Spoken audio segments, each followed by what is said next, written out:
चलिए, तो सिलसिले को आगे बढ़ाते हुए थोड़ी सी बात हो जाए थ्योरी ऑफ रिलेटिविटी का। ठीक है, अच्छा हाँ, इसी सिलसिले में एक बड़ा ब्यूटीफुल क्वेश्चन है, सत्संग निजन में इसको फंसाया जा सकता है, कोई पूछता नहीं है, अभी तक पूछा तो नहीं, मेरे नज़र के सामने नहीं आया है। वो ये कि आपने बड़ा अच्छा कहा कि फोटोन की एनर्जी एच बाई लेमडा है, एच बाई लेमडा है। एक फोटोन की एनर्जी एच बाई लेमडा है या एच न्यू है, बोला ना आपने। ठीक, अगर लाइट एक मीडियम से, मीडियम का एक रिफ्रैक्टिव इंडेक्स म्यू 1 है, दूसरे का म्यू 2 है, एक मीडियम से दूसरे मीडियम में गया, तब इसके एक फोटोन की एनर्जी बदली कि नहीं बदली? तो जैसे ही आप कहेंगे कि नहीं बदली, तो ये सही है कि गलत, इस पे हम बाद में आएंगे। पहले सवाल के बदले एक और सवाल दाग देंगे कि मीडियम बदलने पे वेवलेंथ बदला कि नहीं? बदला। ठीक, तो वेवलेंथ जब बदला तो एनर्जी काहे नहीं बदला?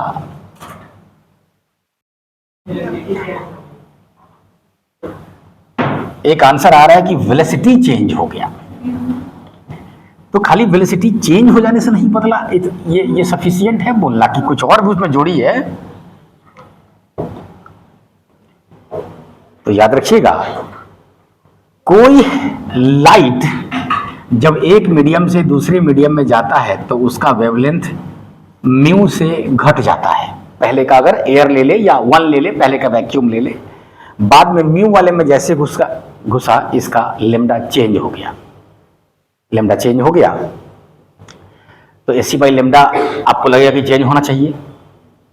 ठीक, तो अब देखिए, एक फोटोन को एनर्जी एच बाई लेमडा जो चेंज हुआ, तो पता चला कि ये जो C बराबर होता है फ्रीक्वेंसी इंटू मीडियम, चेंज होने से फ्रीक्वेंसी में कोई चेंज नहीं आएगा। इसलिए जितना से लेमडा घट गया, लेमडा जितना से घट गया, इसका मतलब C भी उतना ही से घट गया। तो या तो आप कहेंगे कि सर एक फोटोन का एनर्जी एच न्यू था तो फ्रीक्वेंसी में चेंज हुआ नहीं, इसलिए एक फोटोन की एनर्जी में भी कोई चेंज है।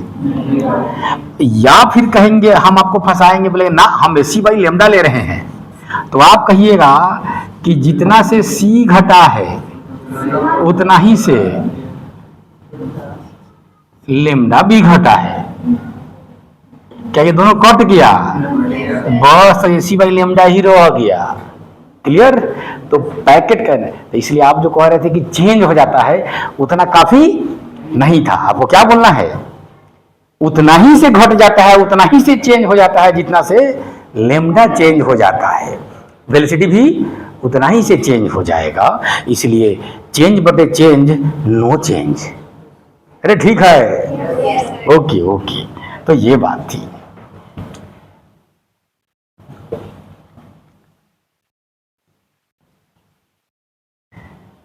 ठीक है, ये बात था। फिर रिलेटिविटी की जो एक दो बातें हैं, ठीक है ना, उसमें ये कि जो टोटल एनर्जी होता है बॉडी का, चूंकि जो मास, अब तक आप मास कहते रहते हैं, मास खुद एनर्जी का एक फॉर्म है। तो अगर आप बैठे हुए हैं तो आपका जो एनर्जी है काइनेटिक नहीं है, केवल मास वाला एनर्जी है। तब वो कितना है? तो वही कितना है? mc square. फिर आप चलने भी लगे अगर, तो आपका ये वाला एनर्जी तो आपके पास था ही, चलने लगे तो काइनेटिक भी आ गया, तो टोटल एनर्जी दोनों को जोड़ के आएगा। तो चलने वाले को काइनेटिक नाम दिए हैं, तो जो आप रुके हुए थे तब आपके मास की वजह से आपके बॉडी में जो एनर्जी था उसको रेस्ट मास एनर्जी कह देंगे। मैंने क्या बोला? Rest mass energy. तो इसीलिए total energy is equal to rest mass energy plus kinetic energy, kinetic energy. ठीक है ना। तो जो रिलेटिविटी की एक दो बातें हैं वो ये, एक तो इसको हम लोग नोट कर लेते हैं। दूसरा ये, चूंकि मास एनर्जी का ही फॉर्म है, ठीक, तो इसका मतलब मास एनर्जी में एनर्जी मास में चेंज हो सकता है। फेमस इक्वेशन E बराबर mc², वहीं mc² अभी थोड़ी देर पहले बात कर रहे थे, ठीक जा रहे हैं, mc²। अगला ये नोट करेंगे कि जो फोटोन है उसके पास जो सारी की सारी एनर्जी है वो काइनेटिक एनर्जी ही है, क्योंकि rest mass of a photon is 0। ये बात है मशहूर। जब रेस्ट मास है ये नहीं है, तो जब रेस्ट मास ही नहीं तो रेस्ट मास एनर्जी कहां से आएगा? इसलिए बाकी पार्टिकल्स के पास दोनों एनर्जी होगा, rest mass energy plus kinetic energy, ठीक। लेकिन फोटोन के पास केवल कौन सा एनर्जी होगा? Kinetic energy. इसलिए फोटोन के एनर्जी को बार बार आप सीधे एनर्जी बोल के निकल जाएंगे। आज भी पिछले क्लास का जो लिए अभी ब्रेक से पहले, तो क्या उसमें यही बात नहीं कि ये बार बार एनर्जी लिख रहे थे? क्या काइनेटिक लिख रहे थे क्या? नहीं, उसकी जरूरत नहीं है, क्योंकि उसका सारा का सारा एनर्जी क्या है? काइनेटिक ही है। कौन? फोटोन का, फोटोन का, ठीक। और लास्ट में थोड़ा सा रिवाज के तौर पे नोट कर लेंगे कि अगर वेलोसिटी ऑफ लाइट के कंपेरेबल स्पीड से चलने लगी चीजें तो दुनिया बदल जाएगी, ठीक। जो मोस्ट फंडामेंटल क्वांटिटीज है, मास, लेंथ और टाइम है, टाइम है, इन तीनों में क्या बदलाव आएगा थोड़ा सा उसका नोट कर लेंगे। डायरेक्ट उस पर सवाल कम पूछेगा आपसे, ठीक, लेकिन थोड़ा जानना चाहिए, खास करके मास वाला इक्वेशन। लेकिन तीनों रिलेटेड है, इसलिए कोई बड़ी बात नहीं है, आप एक को जानेंगे बाकी भी जान जाएंगे, ठीक। तो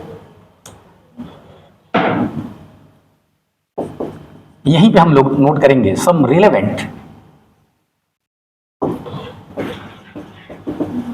points from theory of relativity. और आप जानते हैं जब तक बोला नहीं जाए, थ्योरी ऑफ रिलेटिविटी भी दो पार्ट में दिए थे, वो दोनों बिल्कुल अलग अलग था। आइंस्टाइन साहब ने जो दिए थे, एक का नाम था स्पेशल थ्योरी ऑफ रिलेटिविटी, एक का नाम था जनरल थ्योरी ऑफ रिलेटिविटी। तो जनरल को तो टच नहीं करना है आपको, जो थोड़ा टच करना है वो कौन है? Special theory of relativity. तो इसलिए हमने लिखा नहीं है, लेकिन ये कौन सा है? ये स्पेशल थ्योरी ऑफ रिलेटिविटी है। एनीवेज छोड़िए ना, उतना जब डिटेल पढ़ना ही नहीं है तो हो गया ना, आप लोग खाली आइंस्टाइन बोल के निकाल लेते हैं, हो गया। रुक जाइएगा, रुक जाइएगा। तो इसका रिलेवेंट पार्ट ये है कि energy and mass are two forms of the same thing, ठीक है ना। E बराबर mc²। Energy can be converted into mass and mass can be converted into energy, energy. ध्यान रखिएगा, ये मत सोचिएगा कि सर हम c के वेलोसिटी से चलेंगे तब हमारा एनर्जी ये हो जाएगा। ना ना ना ना, इसका ये मतलब नहीं है। हम आपको गायब कर दे, इस कायनात से, इस ब्रह्मांड से आपको गायब कर दे, तब मतलब आप जो गायब हुए हैं आप असल में एनर्जी में बदल गए हैं। ये वो वाला एनर्जी है, ध्यान रखिएगा, ये वो वाला एनर्जी है। ये नहीं कहिएगा सर अभी अभी आपको आ रहे थे सी वेलोसिटी से तो हम चल ही नहीं सकते हैं, आप चला दिए c² लेके एनर्जी निकाल दिए। ये वो नहीं है, समझ में आ रहा है? ये वो है कि आप गायब हो गए तो कितने एनर्जी में बदल गए, ठीक। ध्यान रखिएगा, आज जो आप हैं, आप पहले एनर्जी थे, मतलब पहले गायब थे, तब आप बने, पार्टिकल्स बना। पार्टिकल्स नहीं, ये सारा संसार रचा, ये पहले एनर्जी था, फिर पार्टिकल्स बना। और अगर सुटेबल फील्ड मिले, सुटेबल कंडीशंस मिले, तो ये पार्टिकल फिर से एनर्जी में बदल सकता है। ये काम आसान होगा कि मुश्किल? मुश्किल। इतना आसान होता तो चट चट हम लोग गायब करते रहते, ठीक है। तुम नहा के नहीं आया, तुमको गायब कर देते हैं आज, ठीक है, ये सब करते रहते हैं। ऐसा नहीं करते, इतना आसान नहीं है, वरना हम गायब करते रहते सबको।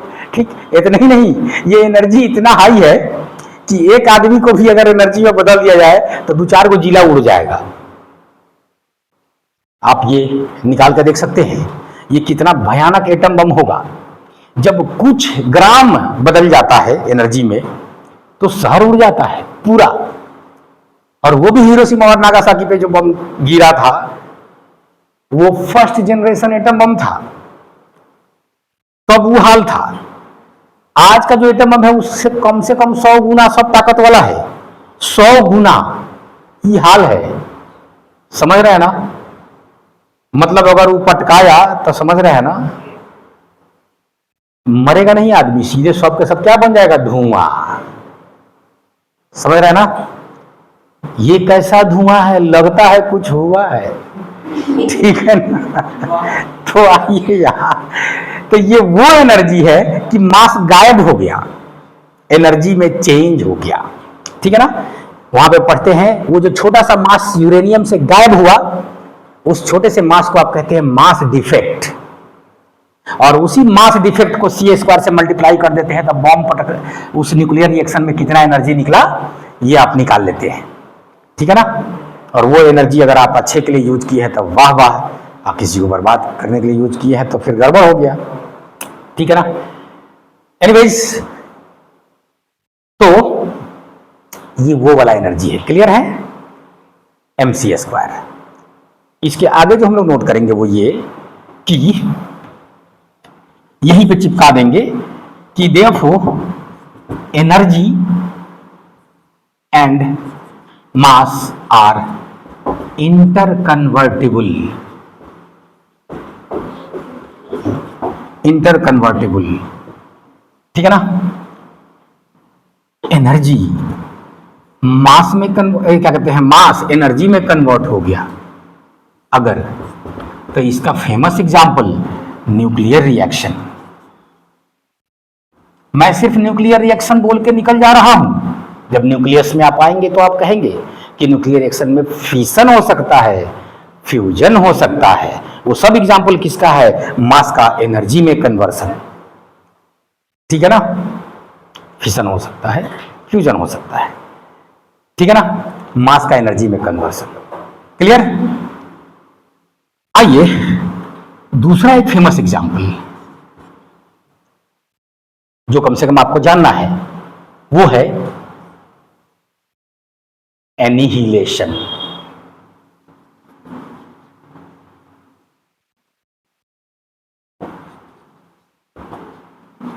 एनिहिलेशन, चलिए एक तो पहला एग्जांपल ये हुआ, दूसरा एग्जांपल ये हुआ था। आप कहेंगे आप एनिहिलेशन बताइए सर, तो चलिए एनिहिलेशन देखा जाए। संसार जब बना, ये संसार की का मतलब यहां कायनात की मैं बात कर रहा हूं, पूरे यूनिवर्स की बात कर रहा हूं, तो पहले सब कुछ एनर्जी था। ठीक है ना? एनर्जी जब मास में बदला, मतलब पार्टिकल पैदा हुआ, तो नेचर में एक सिमेट्री का सिस्टम शुरू से चलता है, एक सजावट है, एक खास नियम है। और वो नियम है जो मैं बार बार आपको कहता रहता हूं, जितना ऐसा उतना वैसा वैसा। तो चीजें जब क्रिएट हुई ना, मैं क्रिएशन की बात कर रहा हूं, प्रोडक्शन का नहीं, ध्यान रखिएगा। यहां क्रिएशन का मतलब समथिंग फ्रॉम नथिंग, मतलब सीधे एनर्जी था, मास था ही नहीं, पार्टिकल बन गया। ठीक? अब जाहिर सी बात आप कहेंगे कि कैसे बना, तो ये एनर्जी जो डिस्ट्रीब्यूटेड फॉर्म ऑफ एनर्जी था, ये कंसंट्रेट हुआ तो मास कहलाया। वही आप हैं, वही इलेक्ट्रॉन प्रोटॉन न्यूट्रॉन है। इतना फील कर पा रहे हैं ना? ठीक? तो जब ये पार्टिकल बना तो क्रिएशन हमेशा जोड़े में होता है। ठीक है ना? बनाने वाले का ये नियम है कि हर चीज कैसे पैदा हुई, जोड़े में पैदा हुई, एवरीथिंग। तो इसलिए जितना पार्टिकल बना उतना ही एंटी पार्टिकल बना, एंटी पार्टिकल बना। ठीक? जैसे कि इलेक्ट्रॉन का फेमस एंटी पार्टिकल बताएंगे, पॉजिट्रॉन। पॉजिट्रॉन आप कहेंगे सर हमारे दुनिया में तो खाली इलेक्ट्रॉन ही ज्यादा दिखता है, तो पॉजिट्रॉन सब इतना कम क्या दिखता है, बाकी कहने गया तो यूनिवर्स में कहीं होगा। होगा कोई ऐसा प्लेनेट होगा जिस पे पॉजिट्रॉन सब काम कर रहा होगा, वही लोग होगा मेन, वहां पे इलेक्ट्रॉन गायब होगा।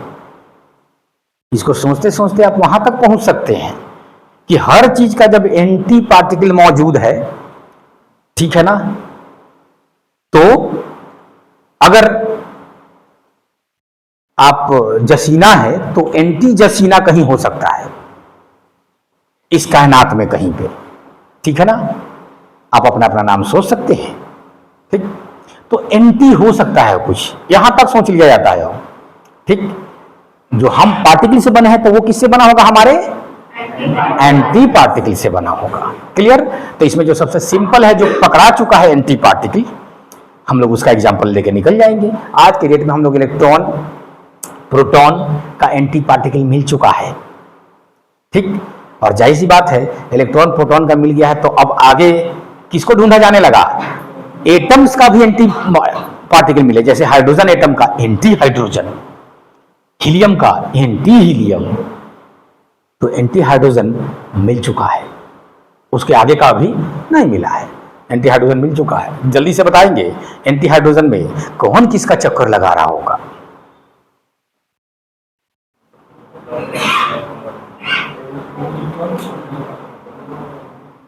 क्या पॉजिट्रॉन चक्कर लगा रहा होगा, किसका, करेक्ट जा रहे हैं, एंटी प्रोटॉन का। एंटी प्रोटॉन निगेटिव होगा न्यूक्लियस पे, अब पॉजिटिव चार्ज ही घूम रहा होगा, ठीक। Anti hydrogen, clear. Anti hydrogen laboratory में मिल चुका है। आइए जल्दी। तो अगर एनर्जी बना पार्टिकल में, जोड़े में पैदा हुआ, तो इसका मतलब यह हुआ कि इन दोनों पार्टिकल को फिर से मिला दिया जाए स्पेशल कंडीशन दे के, जो भी उनको चाहिए, ठीक है। जैसे कि हिग्स फील्ड वगैरह की बात करते हैं, उतना तक नहीं जाना है हम लोगों को, ठीक। तो अगर ये दोनों मिलेंगे तो फिर से एनर्जी में बदल जाएंगे, ना ये रहा ना ये रहा, दोनों पार्टिकल गया, बन गया एनर्जी, बन गया एनर्जी। तो एनर्जी से पार्टिकल बना जोड़े में हमेशा, इसलिए इस प्रोसेस को कहते हैं पेयर प्रोडक्शन, जो थोड़ी देर में लिखेंगे। और दोनों पेयर अगर मिलेंगे और फिर एनर्जी में बदल गए तो उसको कहेंगे एनिहिलेशन, एनिहिलेशन। तो पार्टिकल प्लस एंटी पार्टिकल मिलके किसमें बदल गए, एनर्जी में। क्या हम लोग उसी का एग्जांपल लिख रहे हैं अभी, हाँ। मास किसमें बदल गया, एनर्जी में। इसका एक एग्जांपल, मतलब एक पार्टिकल का नाम भी दे दे हम लोग, ठीक है। क्या, चलिए पार्टिकल को हमने कह दिया इलेक्ट्रॉन, इलेक्ट्रॉन को ई माइनस से दिखा दे, तो पॉजिट्रॉन को किससे दिखाएंगे, ई प्लस से। दोनों मिला, एनर्जी में बदल गया, इलेक्ट्रोमैग्नेटिक वेव यहां पे रिलीज होता है, गामा फोटोन्स, गामा फोटोन्स। ध्यान रखेंगे, पार्टिकल एंटी पार्टिकल मिला तो ये हो क्या रहा है, एनर्जी में बदल गया। ये दोनों गायब हो गए इस कायनात से।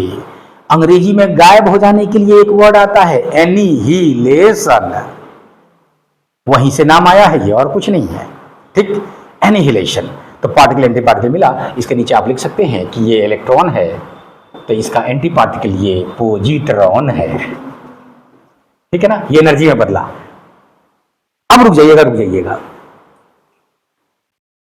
ये गिवन एग्जांपल में क्या हुआ, अच्छा ओके, हमको लगा कि रिकॉर्डिंग रुका नहीं ना है, कोई बात नहीं। तो थोड़ा सा लतिया दिए, तो इतना भी ऐसा नहीं है कि हमें जो वीडियो देख रहा होगा उसको लात महसूस नहीं होगा। आइए, मैं ये कह रहा हूं कि हाँ,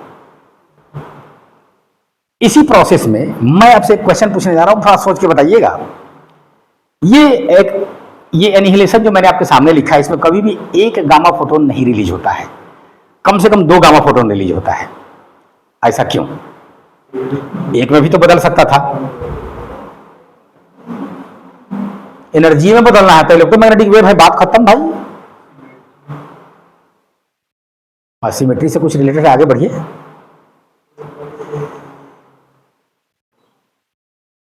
कुछ मोमेंटम में जरा सोचिए तो, चलिए हिंट्स दे दिया मैंने।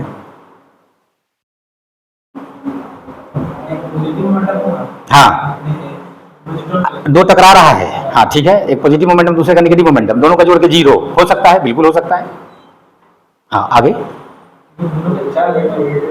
नहीं नहीं नहीं, चार्ज से मतलब नहीं, मोमेंटम तो पार्टिकल का कैरेक्टर है, चार्ज हो चाहे नहीं हो, उससे हमको क्या मतलब है। और गामा फोटोन है, उसके पास भी मोमेंटम है, आज ही पढ़े हैं। अरे सोचो सोचो, सही जा रहा है वो। पहले दोनों का टोटल मोमेंटम जीरो हो सकता है, तो बाद में अगर एक ही गामा रिलीज होगा तो एक गामा तो चल रहा होगा, तो उसका जीरो कैसे होगा। इसलिए वहां पे भी दो होना होगा ताकि दोनों मिलके जीरो कर सके। ये बैलेंस के लिए मिनिमम 2 गामा फोटोन्स रिलीज होना होगा, minimum 2 gamma photons, 2 gamma photons minimum release होना होगा। रुक जाओ सबरे, रुक जाओ, ठीक है। अब आइए, एक इलेक्ट्रॉन का mc² करके अगर एनर्जी आप निकालते हैं तो कितना आता है, ये नीट के लिए ध्यान रखना जरूरी है। 0.511 मेगा इलेक्ट्रॉन वोल्ट। तो मास तो दोनों का बराबर ही है, तो ये भी कितना होगा, 0.511 मेगा इलेक्ट्रॉन वोल्ट। कई बार इसको 0.51 बोल देते हैं, चलेगा, पॉइंट के बाद उतना आगे तक जाने की जरूरत नहीं है। तो 0.51 mega electron volt, 0.51 mega electron volt. तो यहां पे जितने भी फोटॉन्स रिलीज होंगे, इनका एनर्जी इन दोनों को जोड़ के होना ही होगा, कोई चारा नहीं है, उतना एनर्जी रिलीज होना होगा, ठीक है ना। समझ पा रहे, बहुत भारी बात कर दी है क्या, इतना पचाइए ना कम से कम, ठीक। हाँ जल्दी बोलिए, यस। दो गामा का मिला के अगर वो बोल दिया कभी कि नहीं एक एक गामा रिलीज हुआ है, मान लिया फोटो मोमेंटम कंजर्व है, आप बोल दे कि नहीं एक ही गामा रिलीज हुआ है, बताइए उसका एनर्जी कितना है, तो 1.02, क्योंकि टोटल एनर्जी तो इतना होना है। अब 2 गामा रिलीज हुआ है तो दोनों का मिलाकर उतना होगा, 3 गामा तो तीनों का मिलाकर उतना होगा, ठीक ना। आप कहेंगे सर वो कैसे कभी बोल सकता है कि एक ही गामा रिलीज होगा, काहे नहीं बोल सकता है, पहले से जो दोनों टकराया था, कहीं हो सकता है इसका मोमेंटम नेट पहले से कुछ हो, दोनों का जोड़ के आइए नेट उसके बराबर हो जाए, ऐसा हो सकता है। लेकिन आमतौर पे नेचर में ये इसकी संभावना कम है, इसलिए नेचर में आमतौर पे एक सिंगल फोटोन रिलीज नहीं होता है। हाँ एक मिनट, पॉजिटिव चार्ज की बात कर रहे हैं तो हाँ कैंसिल करना है, हम नहीं डिसाइड कर सकते हैं, हम नहीं जानते हैं, बस इतना जानते हैं कि दोनों का मिलाकर उतने आएगा जितना पहले है। एनिहिलेशन से पहले वाला मोमेंटम बराबर एनिहिलेशन के बाद वाला momentum. Momentum is vector quantity, इसलिए उसका मैग्नीट्यूड भी सेम होना चाहिए और डायरेक्शन भी सेम होना चाहिए, बस हम इतने ही जानते हैं, ठीक है ना। वो निकल के केने केने भागेगा हम नहीं कह सकते हैं, क्लियर है ये बात। अगर कहेगा पहले से बोल देगा कि एनिहिलेशन से पहले वाले का नेट मोमेंटम 0 था, तो बाद वाले का नेट 0 करने के लिए दोनों को अपोजिट भागना होगा, तब हम बोल सकते हैं कि 180 डिग्री भी भागना होगा, कोई चारा नहीं है, क्योंकि दो वेक्टर को 0 करना है तो हमेशा उसको कितना होना होगा, 180 डिग्री पे, क्योंकि 180 के अलावा कोई भी एंगल आप लिए तो नेट आ जाएगा। ये सब बात पूछेगा, है ना ब्यूटीफुल बात ये बात, ठीक। चलिए तो नोट कर लीजिए एनिहिलेशन का एक एग्जांपल, पार्टिकल एंटी पार्टिकल।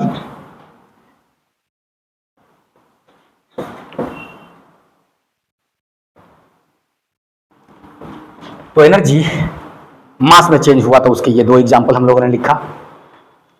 तो अब फिर अगले पॉइंट पे हम लोग क्या कहते हैं, एनर्जी को मास में कन्वर्ट कराने जा रहे हैं।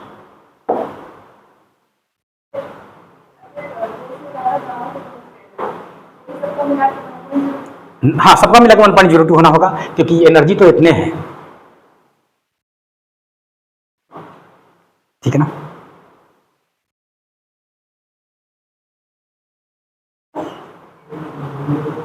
अब एनर्जी को मास में कन्वर्ट कीजिए।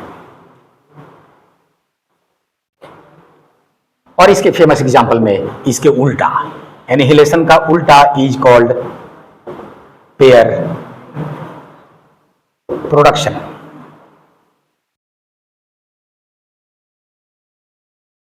ये जो नोट कर रहे हैं इसमें एक और खूबसूरत बात है, चार्ज जोड़े में पैदा हुआ था तो गायब भी कैसे हुआ है, जोड़े में ही गायब हुआ है, प्लस माइनस गायब हो गया, ये न्यूट्रल है।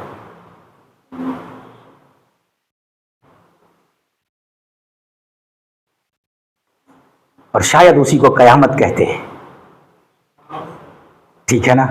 जब सारी चीजें फिर से एनर्जी में बदल जाएगी तो ना हम रहेंगे ना आप रहेंगे, ना ये बेंच रहेगा, ना ये पंखा रहेगा, ना वो एसी रहेगा, ना ये दीवारें होंगी, ठीक है, ठीक। तब आप फिर वही गालिब साहब वाली बात कहेंगे कि जब ना था कुछ तो खुदा था, जब ना होगा कुछ तो खुदा होगा, ठीक है। अच्छा, अभी इधर हैं,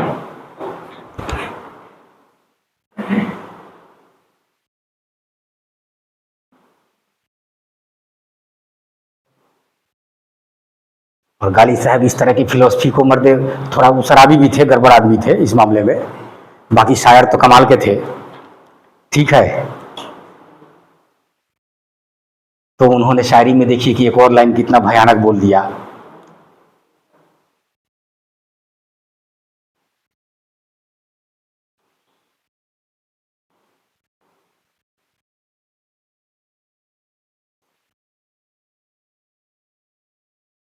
कि शराब पीने दे गालिब मुझे मस्जिद में बैठ के। और समझ रहे, ये लाइन सुन के कितना बवाल हो गया होगा, तो लेकिन उसके आगे जब वो बोल रहे हैं तो गजबे था भाई, सब लोग चुप आ गया। उन्होंने कहा शराब पीने दे गालिब मुझे मस्जिद में बैठ के, या वो जगह बता जहां खुदा नहीं है। समझ रहे हैं अगला लाइन कितना खतरनाक हो गया, और नहीं तो फिर वो जगह बता जहां खुदा नहीं है, ईश्वर नहीं है। बस सब लोग चुप आ गया, छोड़ दे भाई, इससे पंगा मत ले, ठीक है।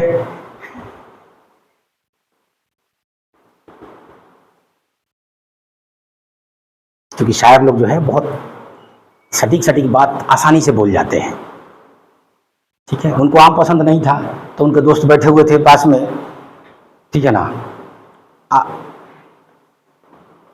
वहीं के बगल में आम का खाने के बाद उसका गुठली और छिलका उनका सब फेंका हुआ था, कुछ आम भी साथ में गिरा हुआ था। तो गधा आया, सूंघ के आगे बढ़ गया, नहीं खाया आम को। तो उनका दोस्त उनको चिढ़ाने के लिए कह रहा है कि गधे आम नहीं खाते हैं, क्योंकि गालिब आम नहीं खाते थे। तो दोस्त ने कहा गधे आम नहीं खाते हैं, ठीक है ना।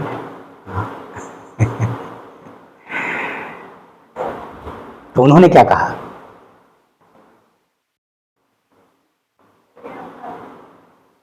नहीं, इसका कुछ उल्टा ऐसे बड़ा बढ़िया बनाए थे वो।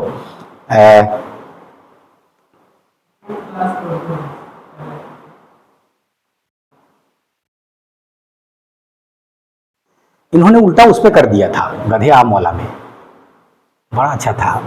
इसी लाइन में बोले गधे आम नहीं खाते हैं, तो ये बोले कि हाँ, इन्होंने देखिए कि तुरंत कहा हाँ, आम गधों को भी पसंद नहीं है। मतलब समझ गए ना, मतलब इतना बेकार है कि गधों को भी पसंद नहीं, या तुम खाते हो तो तुम गाधा से भी गिरे हुए हो, आज गद्दा पलट दिए सीधे।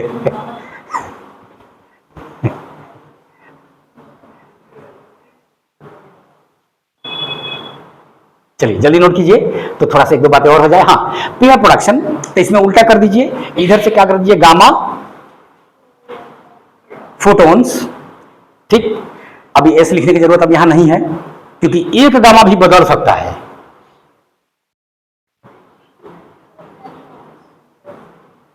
क्यों? क्योंकि इसका जो मोमेंटम होगा, ठीक है, इन दोनों का जोड़ के वो मोमेंटम आ जाएगा, इसमें ज्यादा परेशानी की बात है नहीं।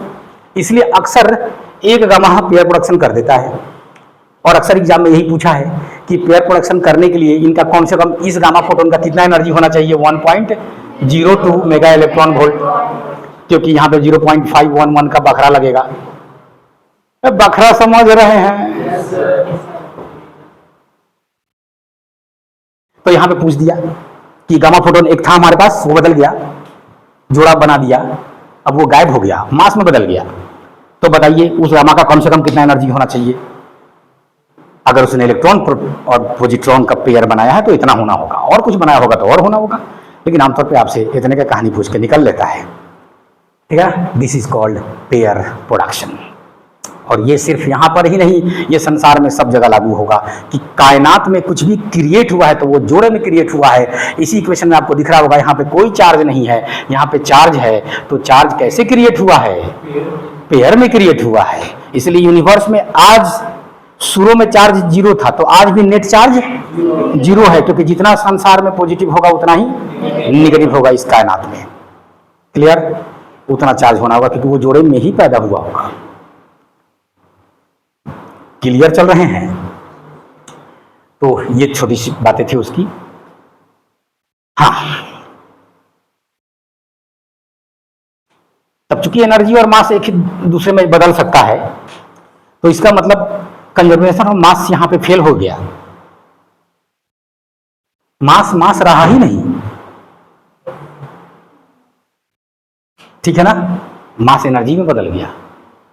तो इसलिए इस लेवल पे जाने के बाद कंजर्वेशन ऑफ मास अकेला फेल हो जाता है, कंजर्वेशन ऑफ एनर्जी अकेला फेल हो जाता है, दोनों का जोड़ के पास हो जाता है। m प्लस ई कंजर्व रहेगा। तो in such cases, in above cases, ठीक है, m plus E is conserve. Mass plus energy conserve होगा, अकेला मास कंजर्व नहीं है, मास गायब हो गया, तो इनिशियल मास बराबर फाइनल मास आप नहीं लिख सकते हैं इस लेवल पे जाने के बाद। लेकिन क्लासिकल लेवल पे आपका मास जो है सो है, ठीक है, कंजर्व है। आप छत पर थे तो उतना मास था, गिर गए तो भी उतना ही मास है, रास्ता में जब गिर रहे थे तो भी उतना ही मास था, ठीक है ना? कोई का सब में खतरनाक एग्जाम्पल काहे देते हैं, ताकि महसूस हो कि ध्यान से पढ़े, नहीं तो गिरेंगे। और अपने यहाँ बिहार में क्या कहते हैं, मुँहे के भरे गिरेंगे, क्योंकि वो ज़्यादा खतरनाक होगा, नक्शा बिगड़ जाएगा, कॉलिजन। ठीक, आइए, अरे नोट किया सब रे, ये बात थी, ये बात। चलिए अगला जो नोट करेंगे थ्योरी ऑफ रिलेटिविटी का, वो ये कि टोटल एनर्जी, बोलो, बराबर rest mass energy plus kinetic.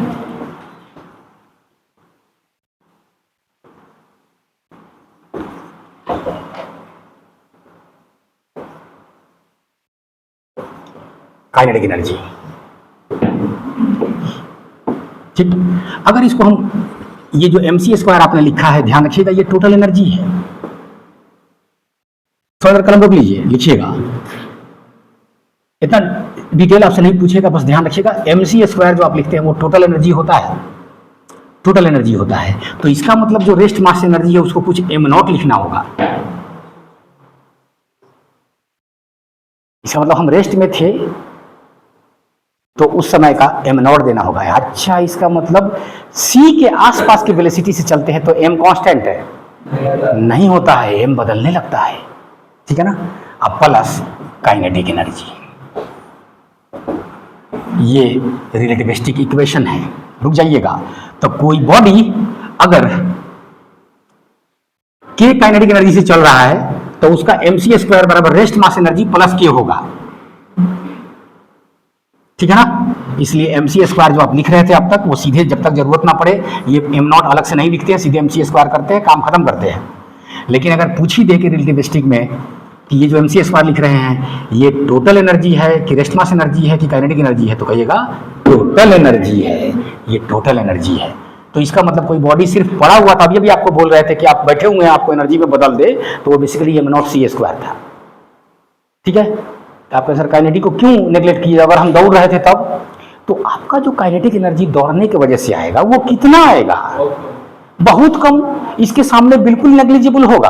आप इसको निकाल के देख सकते हैं। आप 60 kg से सी स्क्वायर को मल्टीप्लाई कर लीजिए, बाप रे बाप, सी 3 गुना 10 का पावर 8 है, तो सी स्क्वायर 9 गुना 10 का पावर 16 है। 9 पे 16 जीरो, दादा होता ना, इतना एनर्जी है। अब कितना से दौड़ के दिखा देंगे? आप हवाई जहाज से जा रहे हैं, किसी चीज से जा रहे हैं, क्या फर्क पड़ता है? आपका kinetic energy is negligible rest mass energy के सामने। मैंने अभी भी बोला कि आपको बम बना के अगर हम पूरा एनर्जी में बदल दें तो 4-5 गो जिला साफ हो जाएगा, एगो शहर नहीं साफ होगा, जिला साफ हो जाएगा। आप कहीं 2-4 गो आदमी को मिला कर ले तो पूरा बिहार साफ हो जाएगा। इतना हाई एनर्जी है ये, ठीक है। ये बात रुक जाइएगा। तो सभी पार्टिकल के लिए ये लागू है, चाहे वो फोटोन हो चाहे कोई हो। बस फर्क जो है वो आपको ध्यान रखना है कि अगर फोटोन है तो उसका रेस्ट मास एनर्जी 0 होता है, इसलिए उसका रेस्ट मास 0 होता है, क्योंकि सी तो सी होता ही है। फोटोन का रेस्ट मास, इसलिए रेस्ट मास एनर्जी भी, इसीलिए फोटोन का सारा के सारा एनर्जी यानी total energy is it's kinetic energy. ये बहुत गहराई वाली बात है जो आप लोग कर रहे हैं, सब कोई नहीं छू पाएगा इस बात को, ठीक। तुरंत आपके सामने हाथ जोड़ लेगा, बोले भाई माफ करो, इतना तो हम नहीं समझ पाए थे, लेकिन आप समझा देंगे। तो अब नोट कीजिए और इस बात को नोट करें हम लोग।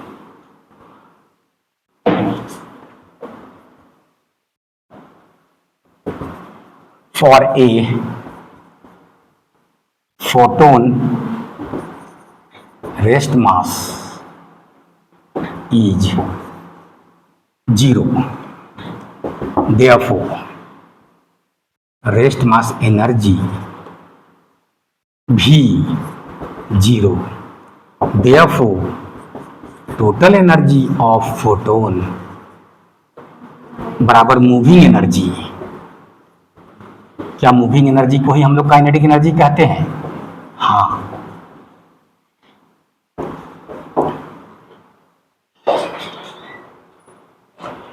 इसलिए फोटोन से जब भी आपकी मुलाकात होगी, कभी रेस्ट में वो नहीं मिलेगा, नहीं मिलेगा। जब भी मिलेगा चलता हुआ मिलेगा, ठीक है ना, ये बात।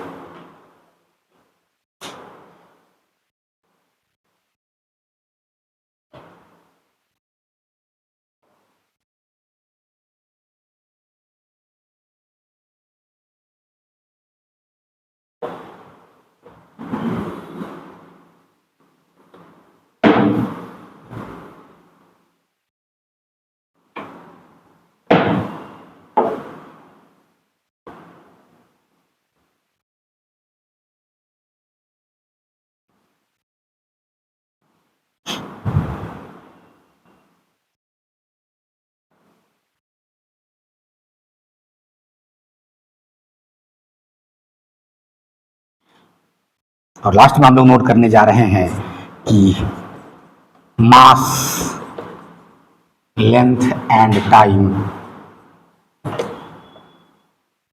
Are not fixed but relative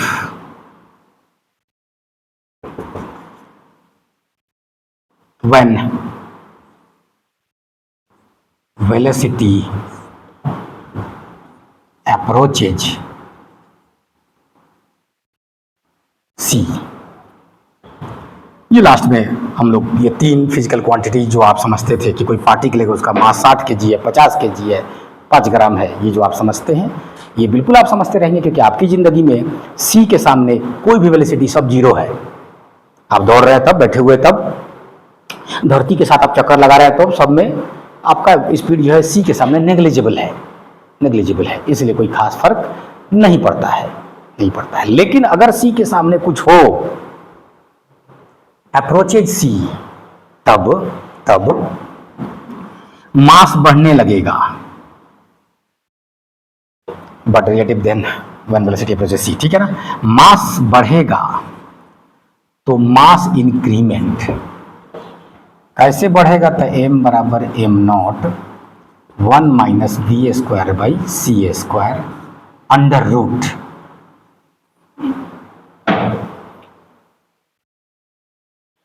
अब पहले यहां तक लिखिए तो थोड़ी सी बात करते हुए बाकी लिखते हैं। लिखिए, इधर वाला मिटा सकते हैं।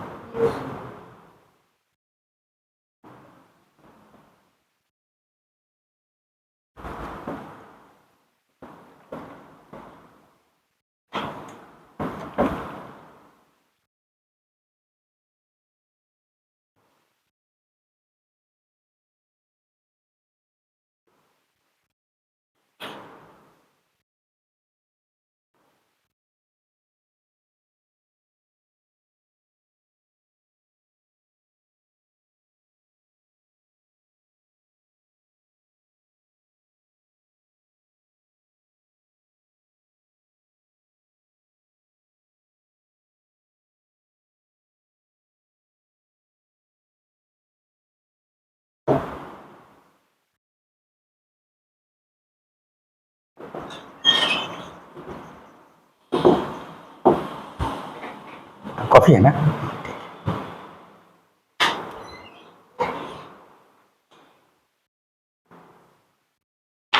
सुबह सुबह उठा दिए हैं आज आप लोग हमको।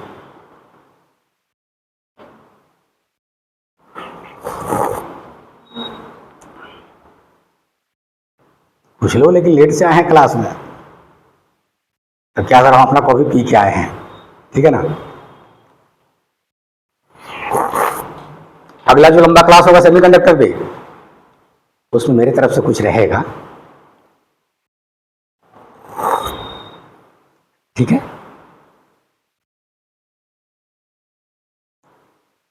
तो इस तरह से फिर स्पेशल क्लास लेंगे। आज देखते हैं, कोशिश तो है कि आज फोटोइलेक्ट्रिक इफेक्ट तो खत्म कर ही दे, लेकिन थोड़ा एक्सरे वगैरह भी जानना है, सब जानना है, देखते हैं।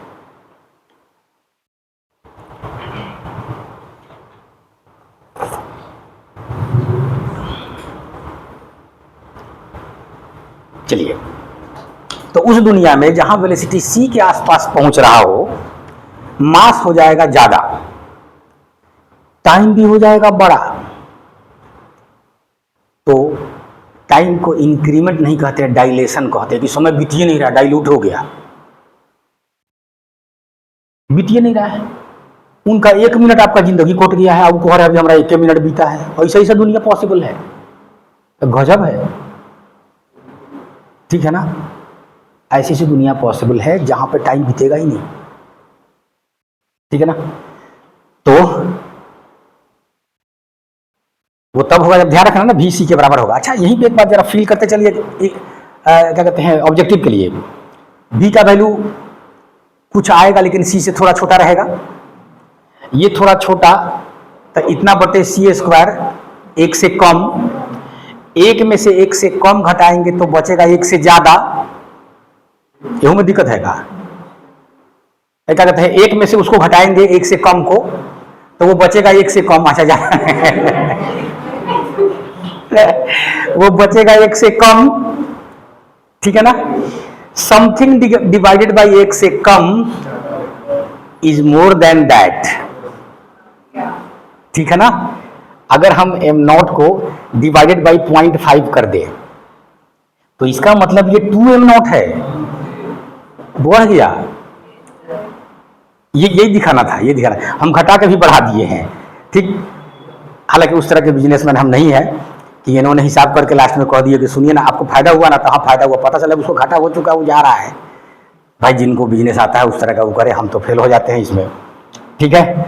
आइए, इसको फिल कर लिए, तो इसका मतलब इसको बढ़ाना है तो इससे डिवाइड करना है, तो टाइम को भी बढ़ाना है, तो इसलिए कहेंगे t बराबर t0 1 minus B square by under root. यही वाला काम यहां भी कर देंगे, जब बढ़ाना है तो ये काम करेंगे। तो इसका मतलब घटाना है तो नीचे के बदले ऊपर लेके चले जाएंगे इसको, और वो एक ही जगह होगा, कहां पे, लेंथ है।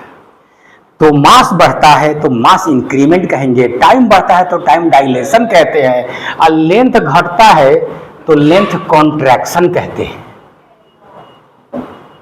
कॉन्ट्रैक्शन मतलब लेंथ घटना, समझ में आ रहा है ना? तब फिर ये लिखना एकदम आसान है। जो अगर आप बात मेरा समझ गए हैं तो L बराबर L नॉट नीचे की बगल में, हाँ एकदम क्लियर चल रहे हैं आप, हो गया। ठीक, नोट कर लीजिए।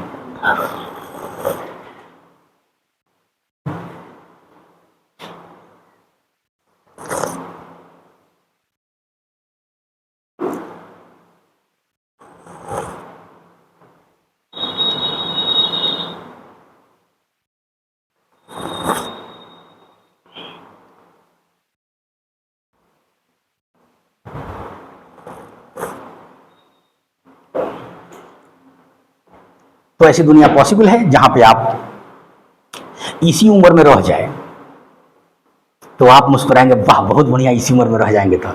लेकिन जो बूढ़े लोग हो कहेंगे हाँ हाँ ना हमको इस उम्र में नहीं रहना, हमको वापस वो वाला उम्र में ले चलिए जब हम भी फिट फाट थे इन लोग की तरह एकदम। ठीक,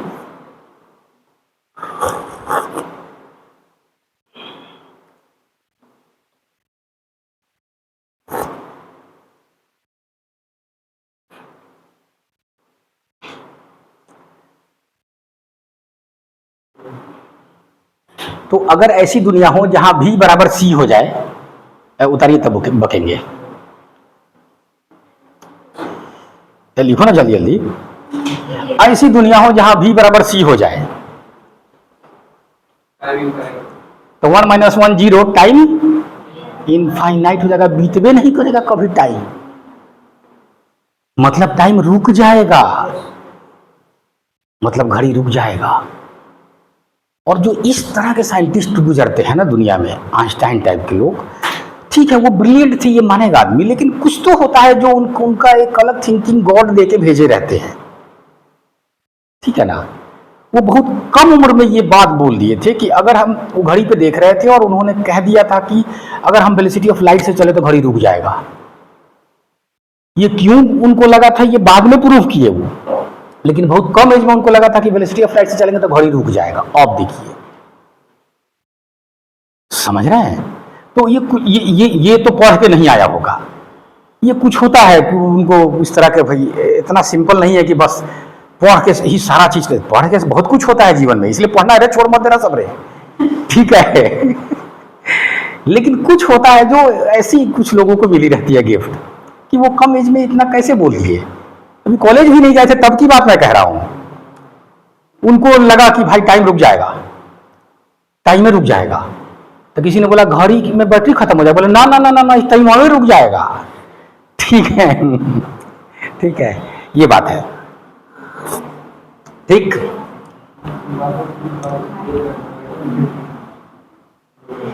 लेंथ कॉन्ट्रैक्शन क्लियर। चलिए अब हेडिंग दीजिए इलेक्ट्रॉन एमिशंस।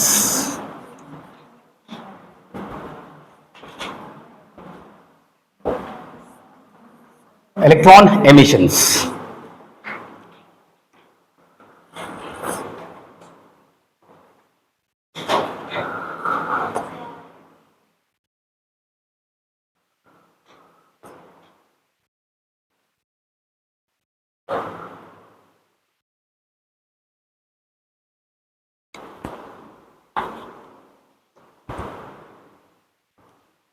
ठीक। तो डिस्चार्ज ट्यूब की बातें अब फिर से, अब ये सब चीजें चल रही थी, साबित हो गया कि जो कैथोड से निकल रहा है वो इलेक्ट्रॉन्स का झुंड है। तब इस बात पे अब रिसर्च चलने लगा कि इलेक्ट्रॉन कैसे कैसे निकल सकता है। तो एक तो ये था कि वैक्यूम क्रिएट हुआ, हम बहुत हाई वोल्टेज कर दिए तो वहां से निकल के आ रहा था एनोड पे। तो ये जो निकलना था ये हाई वोल्टेज की वजह से था। क्यों ऐसा हुआ? तो आप जानते हैं जहां वोल्टेज होगा वहां इलेक्ट्रिक फील्ड होगा, जहां इलेक्ट्रिक फील्ड होगा वहां पे चार्ज पार्टिकल पे फोर्स लगेगा। तो जो मेटल प्लेट के अंदर फ्री इलेक्ट्रॉन्स है उस पे इतना फोर्स लगा दे ये वोल्टेज अपने इलेक्ट्रिक फील्ड के द्वारा कि उसको खींच के बाहर कर दे। तो क्या ये एमिशन नहीं हुआ? हुआ, हुआ। दूसरा, हम प्लेट को इतना गर्म कर दे, बैटरी को भुला दीजिए थोड़ी देर, अब हम किसी प्लेट को इतना ना गर्म कर दे कि उसके इलेक्ट्रॉन को इतना एनर्जी मिल जाए कि निकल के भाग जाए, तो क्या ये इलेक्ट्रॉन एमिशन नहीं हुआ? हुआ। और तीसरा जो आया वो ये कि उस प्लेट पर हमने मारा लाइट तो इलेक्ट्रॉन निकल के भाग गया। ठीक है ना, इलेक्ट्रॉन निकल के भाग गया। तो ये एमिशन नहीं हुआ क्या? हुआ। आपने हाई वोल्टेज से निकाल दिया, मतलब फील्ड जनरेट किया इतना, तो उस एमिशन को कहेंगे फील्ड एमिशन। आपने गर्म करके निकाल दिया तो थर्मो नाम आता है गर्म करने के लिए, तो थर्माइनिक एमिशन। क्या बोला मैंने? Thermionic emission. और लाइट मार के निकाल दिया तो मारा फोटोन निकला इलेक्ट्रॉन। ठीक है ना, फोटो इलेक्ट्रिक एमिशन। जल्दी जल्दी काम खत्म करते हैं। Mainly 3 types.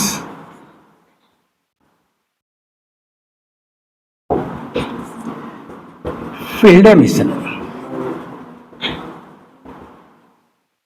Field emission. ठीक है ना, due to very high voltage. और ये छोटा मोटा वोल्टेज नहीं है जी, 10⁸ वोल्ट पर मीटर, इतना वोल्ट के रेंज में। Due to very high voltage free electrons may come out. ये इतना आसान नहीं है।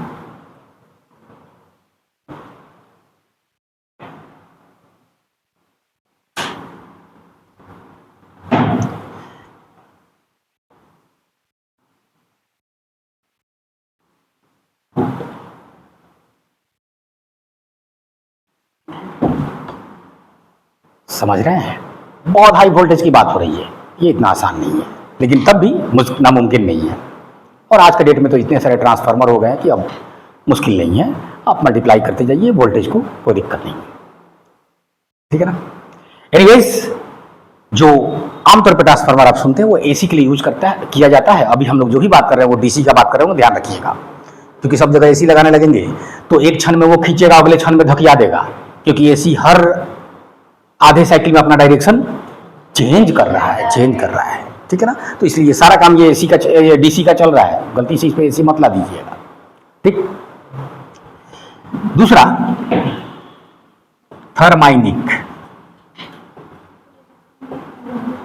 Thermionic emission.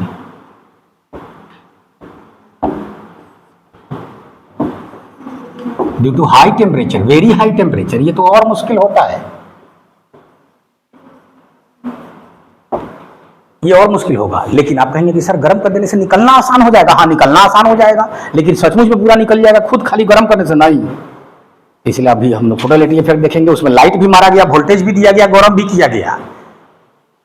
कैथोड को बैटरी से भी जोड़ दिए तो वोल्टेज दे दिए, और लाइट तो मारिए रहे थे फोटोइलेक्ट्रिक इफेक्ट, और कैथोड को गर्म भी कर दिए ताकि हमें इफेक्ट साफ साफ दिखे, इलेक्ट्रॉन थोड़ा आसानी से निकले।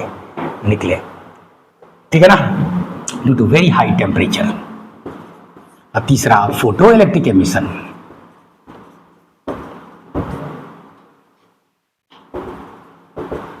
Photo electric emission due to, अब हम कोलिजन वर्ड यूज कर देते हैं, due to collision from photons of sufficient energy।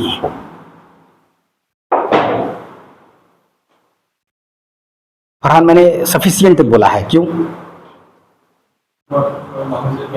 Work function से ज्यादा होना जरूरी है, तभी निकलेगा। तो इसलिए अभी तुरंत हम लोग उसी को डिफाइन करने जा रहे हैं कि ये तीनों केस में कम से कम कितना एनर्जी चाहिए निकलने के लिए। That is called work function. ठीक है ना।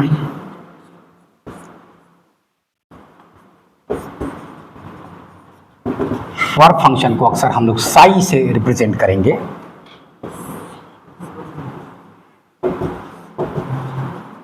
जल्दी जल्दी करते हैं, सब थोड़ी सिंपल बात है। मिनिमम एनर्जी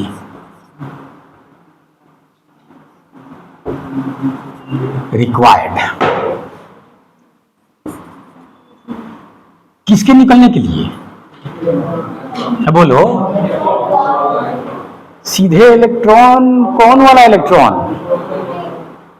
मेटल का ब्लॉक है, आउटर इलेक्ट्रॉन। आए, अच्छा हुआ ही पूछ लिए। आए हाय हाय, अरे फ्री इलेक्ट्रॉन, बाउंडेड इलेक्ट्रॉन मत सोच लीजिएगा। ये फ्री इलेक्ट्रॉन जो घूम रहा था ब्लॉक के अंदर, अच्छे खासी स्पीड से घूम रहा था, लेकिन तब भी निकल के भाग नहीं रहा था। खुद से निकल के नहीं भागेगा, क्यों? अरे करंट में बोले होंगे सर, निकल रहा है तो उसमें चार्ज आ जाएगा, पॉजिटिव चार्ज आ जाएगा, बोलेगा चल वापस। इलेक्ट्रॉन निकलेगा तो जो ब्लॉक बचेगा उस पर पॉजिटिव चार्ज आ जाएगा ना, तो कहेगा चल वापस। तो फ्री इलेक्ट्रॉन इतना तेज घूमते हुए भी निकल के भागता नहीं है। तो वो जो ब्लॉक से बाहर निकलने के लिए चाहिए फ्री इलेक्ट्रॉन को, उसको कहते हैं वर्क फंक्शन। बाउंडेड इलेक्ट्रॉन को नहीं, क्योंकि बाउंडेड इलेक्ट्रॉन को तो पहले फ्री होना होगा, एनर्जी चाहिए, अब तब ब्लॉक से बाहर निकलना होगा, एनर्जी चाहिए। तो वो तो दोनों एनर्जी जोड़ के बड़ा हो जाएगा। आपने क्या यहां लिखा है? मिनिमम। तो मिनिमम किसके लिए होगा?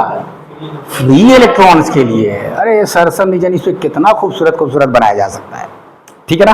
तो इसलिए minimum energy required for a free electron to come out of metal block.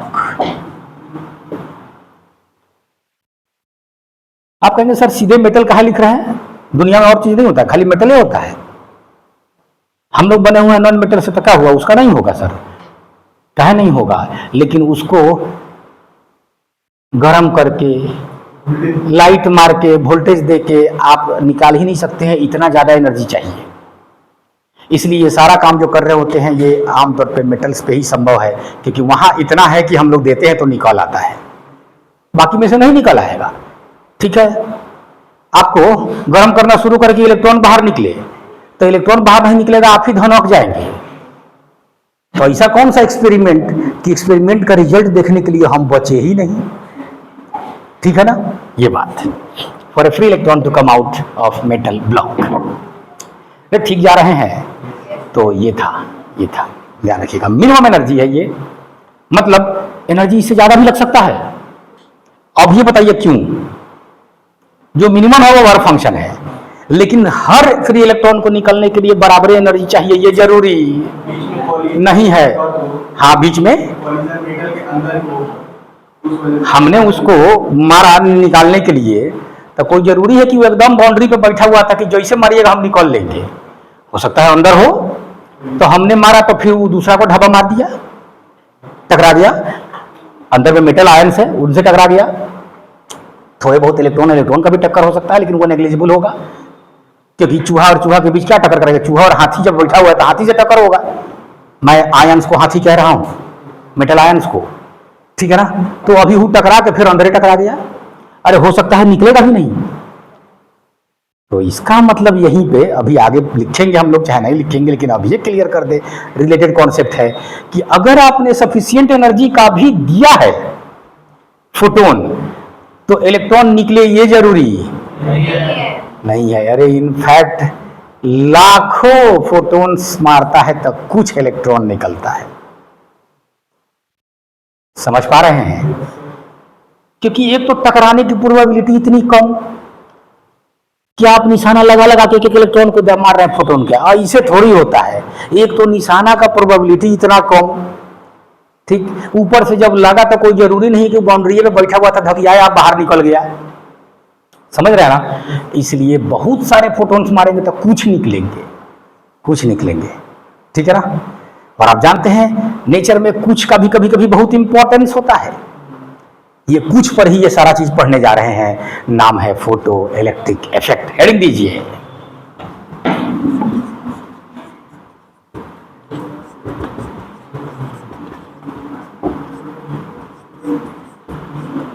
Photo electric effect, PEE.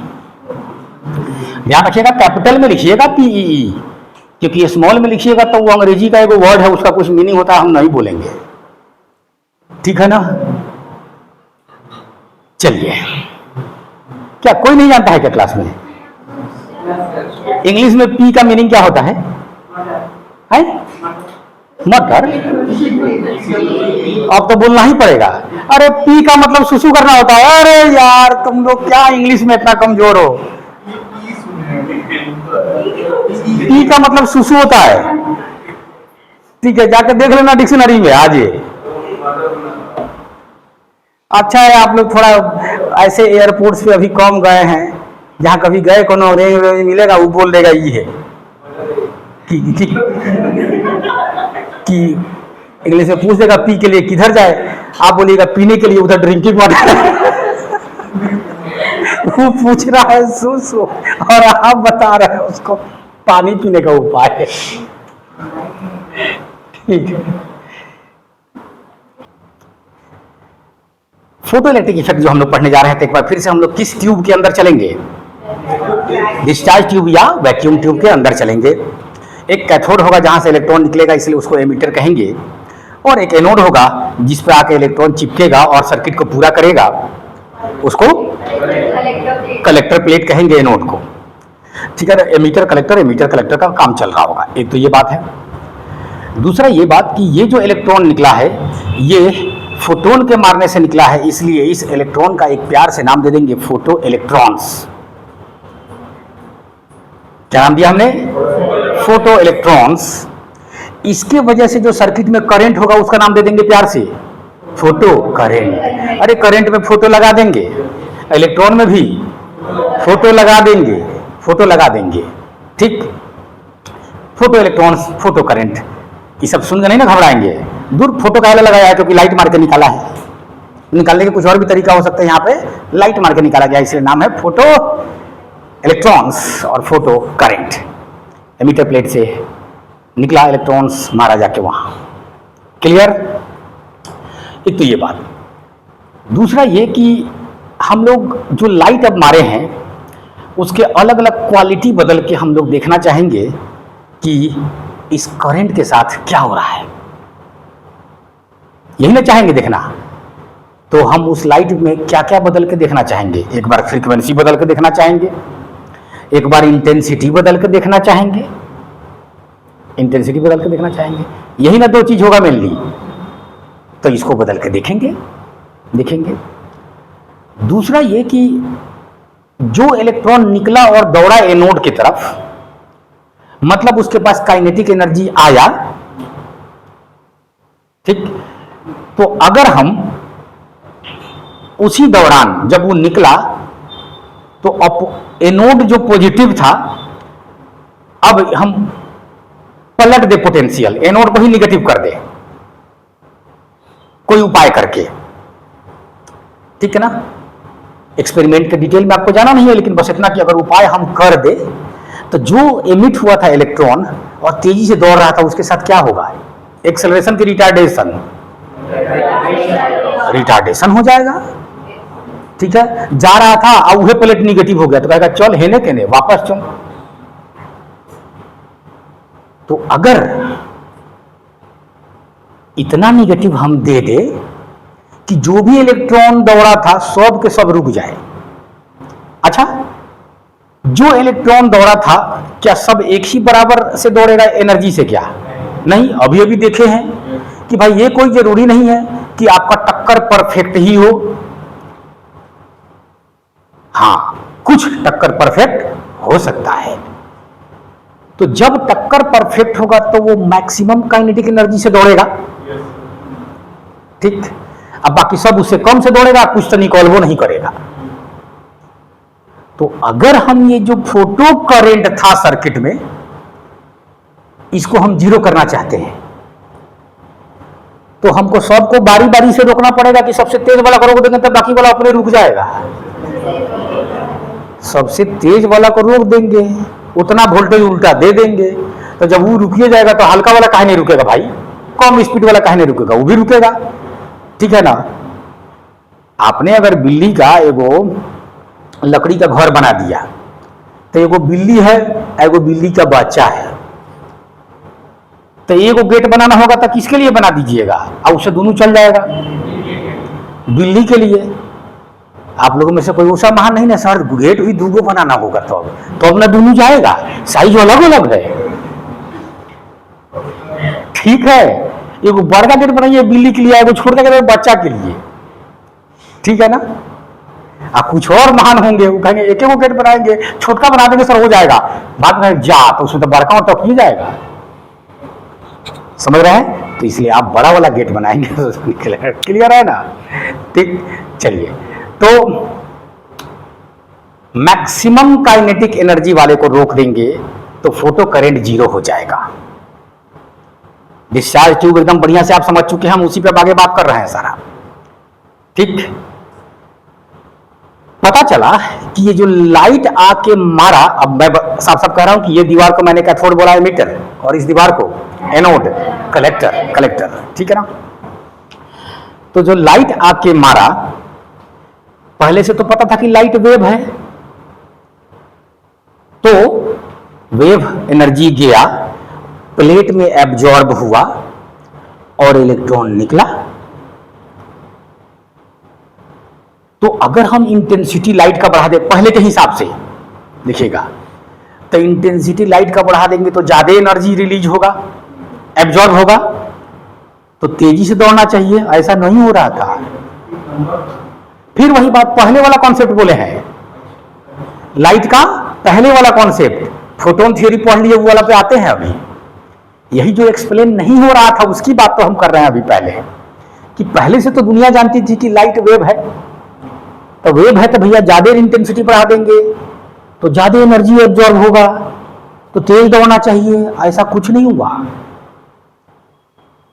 कुछ नहीं हुआ, ठीक है ना। मैक्सिमम जो एनर्जी था दौड़ने का वो वही रहा, इंटेंसिटी से इंडिपेंडेंट। समझ पा रहे हैं, ये वेव थ्योरी से एक्सप्लेन नहीं हो रहा था, नहीं हो रहा था। वेव थ्योरी कह रहा था कि ठीक है आपको निकलने के लिए ज्यादा एनर्जी चाहिए, तो हम लाइट मारे हैं तो ज्यादा इंटेंसिटी का दे देंगे तो आप निकल जाइएगा, नहीं निकल रहा था। एक तो ये बात, दूसरा ये कि वेव एनर्जी जाता है और वो एब्जॉर्ब करता है और थोड़ी देर बाद निकलना चाहिए। वेव के हिसाब से तो ये बात है कि उनको एब्जॉर्ब करके कम से कम कुछ सेकंड, थोड़ा भी टाइम तो लेना चाहिए। पता चला नहीं, जैसे ही लाइट मार रहे हैं वैसे ही निकल जा रहा है। तो ये तो ऐसे बिहेव कर रहा है कि जैसे बॉल फेंके हैं, आप बॉल दूसरे बॉल से टकरा के उसको निकाल दिया, ये तो टक्कर हो रहा है। ध्यान रखिएगा, ये तीनों बेसरसन नियम की बात आएगी। ये तीन चीजें एक्सप्लेन नहीं हो रही थी, आपसे पूछा जाएगा कि क्यों वेव थियरी यहां फेल कर गया फोटो इलेक्ट्रिक इफेक्ट को एक्सप्लेन करने में। नोट करेंगे इसको हम लोग, घबराइए नहीं। पहला कि इंटेंसिटी पे उसका काइनेटिक एनर्जी डिपेंड नहीं कर रहा था, नहीं कर रहा था। दूसरा, इसको आराम से निकलना चाहिए था, एनर्जी एब्जॉर्ब करने के कुछ देर बाद तुरंत निकल जा रहा था, तुरंत ही निकल रहा था। There was no time lag. ठीक, इधर मारा उधर निकला, इंस्टेंटेनियसली निकला। वेव थ्योरी कहता है कि उनको एब्जॉर्ब करके तब निकलना था ना, ये तो ऐसे लग रहा है कि गया उसको मार के निकाल दिया। ठीक, तीसरा, किसी खास फ्रीक्वेंसी से कम का लाइट मार रहे थे इलेक्ट्रोमैग्नेटिक वेव, तो कितना भी इंटेंसिटी बढ़ा रहे थे नहीं निकल रहा था। समझ रहे हैं, किसी खास फ्रीक्वेंसी से कम कर दिए लाइट, फ्रीक्वेंसी कम है लेकिन लाइट का इंटेंसिटी बहुत हाई कर दिए, आप 10-10 दिन तक इंतजार किए तो यूं नहीं निकला। ये क्या है भाई? वेव थ्योरी तो कहता है कि उसको जो एनर्जी चाहिए अभी नहीं मिला है तो 2 घंटा तक मारते रहो तब मिल जाएगा, 4 घंटा तक मारते रहो तब मिल जाएगा, 4 दिन तक मारते रहो तब मिल जाएगा। वो कभी नहीं निकला, कभी नहीं निकला। ये वेव से एक्सप्लेन नहीं हो रहा था, ठीक है ना। पता चला कि एक खास फ्रीक्वेंसी था, एक खास फ्रीक्वेंसी था, उससे ऊपर का लाइट अगर हम मार रहे थे, मतलब ज्यादा एनर्जी का, E बराबर H न्यू, न्यू ज्यादा तो एनर्जी ज्यादा, उस फ्रीक्वेंसी से ज्यादा का लाइट जब मार रहे थे तो तुरंत निकल रहा था, कोई दिक्कत नहीं, भले उस लाइट का इंटेंसिटी कुछ भी हो, कोई मतलब नहीं है। वो तेज लाइट था, धीरा लाइट था, उससे कोई मतलब नहीं। अगर फ्रीक्वेंसी एक खास से ऊपर का मार रहे थे तो निकल रहा था, और उससे नीचे का मार रहे थे तो नहीं निकल रहा था। चाहे आप इंटेंसिटी कितना भी बढ़ा दीजिए, कितना दिन तक इंतजार कीजिए, तब भी नहीं निकल रहा था। इस फ्रीक्वेंसी का नाम दिया गया threshold frequency. Threshold frequency, threshold English का एक वर्ड है, मतलब ये ऐसी चीज के लिए यूज होता है कि इतना के बाद आपका काम होगा, इससे कम में काम नहीं होगा। ऐसी चीजों को थ्रेशोल्ड कहते हैं। आज अभी एनर्जी के लिए यूज कर रहे हैं, ये और किसी चीज के लिए भी यूज कर सकते हैं, ठीक है ना। थ्रेशोल्ड फ्रीक्वेंसी तो पहला इंटेंसिटी पे डिपेंड नहीं कर रहा था उसके दौड़ने का काइनेटिक एनर्जी, ये वेव थ्योरी से एक्सप्लेन नहीं हो रहा था। दूसरा, टाइम ले ही नहीं रहा था, तुरंत निकल जा रहा था, ठीक। और तीसरा, थ्रेशोल्ड फ्रीक्वेंसी का क्या मतलब है भाई? ये थ्रेशोल्ड फ्रीक्वेंसी का आना वेव थ्योरी का फेल होना था, क्योंकि वेव थ्योरी तो कहता है कि ठीक है, कम फ्रीक्वेंसी का मारेंगे तो ज्यादा देर तक मारना होगा, तो ज्यादा देर तक मारना होगा, लेकिन निकलना तो पड़ेगा। नहीं निकला, नहीं निकला। ये 3 कारण आपको गिनाना होगा कि ये वेव से एक्सप्लेन नहीं हो रहा है। पता चला कि ये एक्सप्लेन किससे हो रहा था? फोटोन थियोरी ऑफ लाइट से। अल्बर्ट आइंस्टाइन 1905 3 पेपर उनका गया, क्या कहते हैं, पब्लिश हुआ। 3 पेपर में से पहला फोटो इलेक्ट्रिक इफेक्ट पे था, तीसरा जो था वो स्पेशल थ्योरी ऑफ रिलेटिविटी पे था, दूसरा ब्राउनियन मोशन था, उतना जरूरी नहीं है, पहला और तीसरा का आप ध्यान रखें, ठीक। तो फोटो इलेक्ट्रिक इफेक्ट 1905 में उन्होंने एक एक चीज एक्सप्लेन कर दिया। उन्होंने सीधे कहा कि जो मैक्स प्लैंक ने बोला है क्वांटा पार्टिकल, वो एक्चुअल में पार्टिकल नेचर ऑफ लाइट है। लाइट वेव है, बिल्कुल है, आगे भी रहेगा लाइट एक वेव, कोई दिक्कत नहीं है, लेकिन इसका कुछ सिचुएशन में पार्टिकल नेचर शो करता है, तो ये पार्टिकल जैसा है, और वही पार्टिकल है जो वो बोले थे कि पैकेट्स आ रहा है, ठीक। तो अब आइए ये तीनों चीज कैसे धड़ाधड़ एक्सप्लेन हो गया। क्लियर चल रहे हैं? ताकि नोट करने में टाइम नहीं लगेगा। पहला कि अगर हर पैकेट के पास इतना एनर्जी है, एच न्यू इतना है कि वर्क फंक्शन से ज्यादा है, तो अब इंटेंसिटी कुछ भी रखे, अब अच्छा, अब इंटेंसिटी बोलते आप किधर आ गए? एम्पलीट्यूड पर कि झुंड पर? झुंड पर आ गए ना, ठीक, भीड़ पर आ गए। तो उन्होंने कहा कि इंटेंसिटी ज्यादा मतलब फोटोन्स की भीड़ ज्यादा। तो अगर एक फोटोन के पास एच न्यू जो है वो वर्क फंक्शन से ज्यादा है, तो आप चाहे झुंड छोटा रखिए तब, या झुंड बड़ा रखिए तब, ये एक के पास भी अब इतना एनर्जी है कि मार के निकाल देगा। अब इंटेंसिटी आप कुछ भी रखे, मार के निकाल देगा। तो थ्रेशोल्ड एक्सप्लेन हो गया, थ्रेशोल्ड एक्सप्लेन हो गया, ठीक है ना, कि भाई इससे ज्यादा चाहिए। दूसरा कि अगर आप इंटेंसिटी अब बढ़ा रहे हैं तो केवल झुंड बढ़ा रहे हैं, लेकिन जो पहले एक की ताकत थी वही आज भी है, क्योंकि आपने न्यू वही रखा। तो इंटेंसिटी बढ़ा रहे हैं तो खाली ये पैकेट की संख्या बढ़ा रहे हैं। समझ पा रहे हैं? थोड़ा सा दिमाग पे जोर दीजिएगा। एक तो थ्रेशोल्ड वाला एक्सप्लेन हो गया कि हर पैकेट का उससे ज्यादा चाहिए तो निकल जाएगा, इंटेंसिटी कुछ भी हो। दूसरा ये कि अगर आप इंटेंसिटी बढ़ा रहे हैं तो नंबर ऑफ पैकेट्स बढ़ा रहे हैं, लेकिन एक पैकेट की जो एनर्जी है आज भी वही है। तो इसलिए जो काइनेटिक एनर्जी निकला था वो आज भी वही रहेगा, वो इंटेंसिटी पे डिपेंड नहीं करेगा। क्लियर? अब तीसरा क्या था कि टाइम नहीं लगा, तुरंत निकल गया।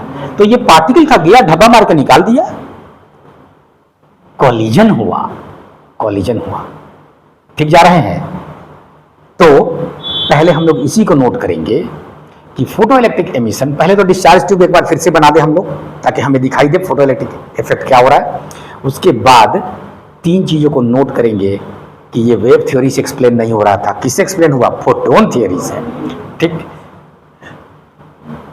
चलिए तो तुरंत एक बार फिर से वैक्यूम ट्यूब बना दीजिए। चलिए मेरे साथ साथ बनाइए, आप बात समझ गए हैं आप लोग।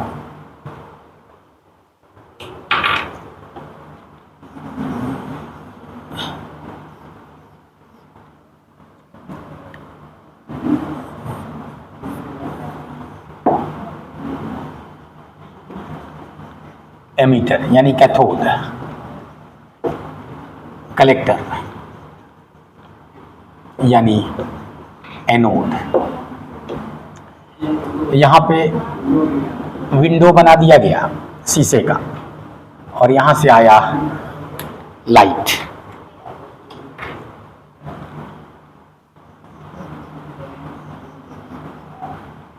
एच न्यू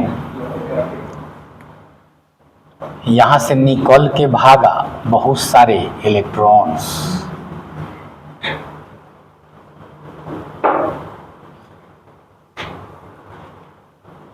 और सर्किट में इसके वजह से करंट प्रोड्यूस हुआ। यहाँ पे आई को सिंपल करंट नहीं कहेंगे, फोटो करंट कहेंगे।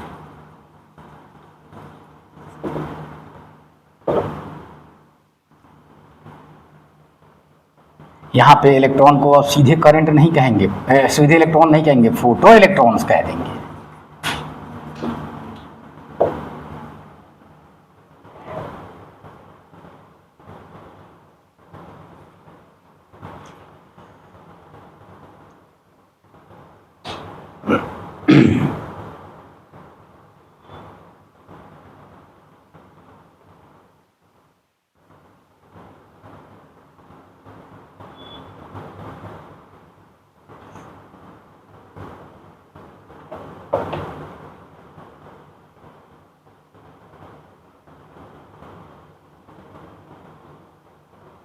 ठीक है, और तब नीचे लिखेंगे कि 3 जो मोस्ट इंपॉर्टेंट बात, ध्यान रखिएगा नीट के लिए, अब सीधे पॉइंट पे आइए कि 3 most important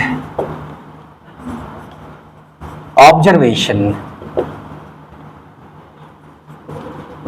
which was not, which could not be explained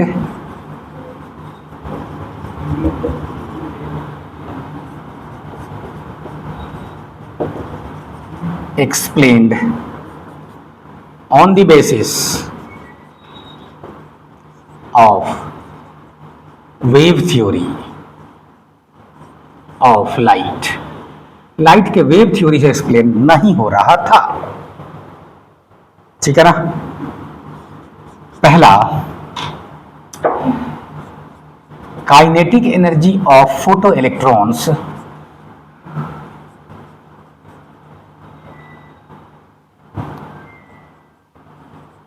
independent of intensity.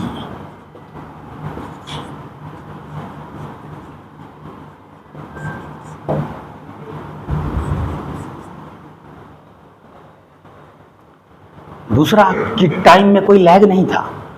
लिखते चलिए, no time lag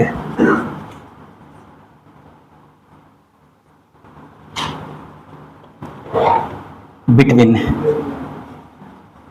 incident light and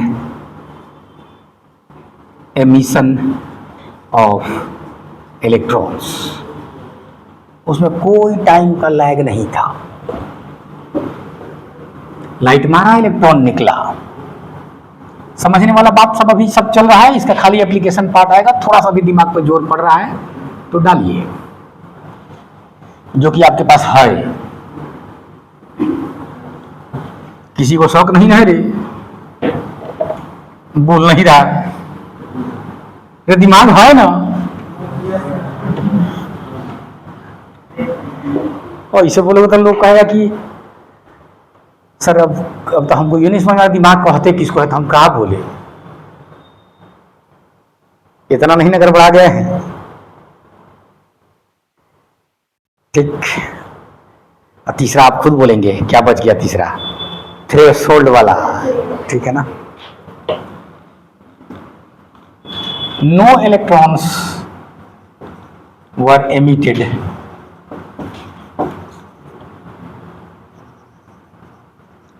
below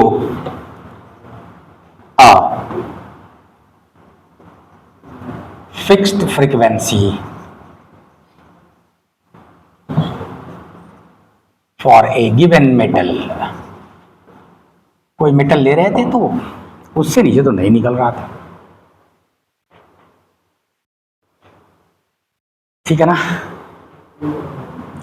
और यहीं पर लिखेंगे कि दिस मिनिमम फ्रीक्वेंसी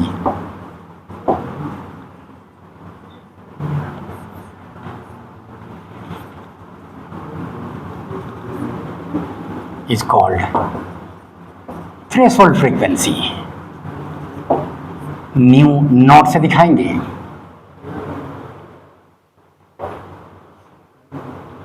क्या न्यू नॉट है तो उसके कोरेस्पॉन्डिंग एक लैम्डा नॉट भी होगा? हाँ, कह नहीं होगा भाई, दोनों की कहानी तो चलते रहती है, बस दोनों इनवर्स है।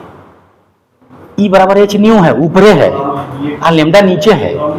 तो यहां पे बोले हैं मिनिमम फ्रीक्वेंसी, तो वहां पे बोलेंगे maximum wavelength. Corresponding maximum lambda बराबर थ्रेशोल्ड लैम्डा, यानी लैम्डा नॉट।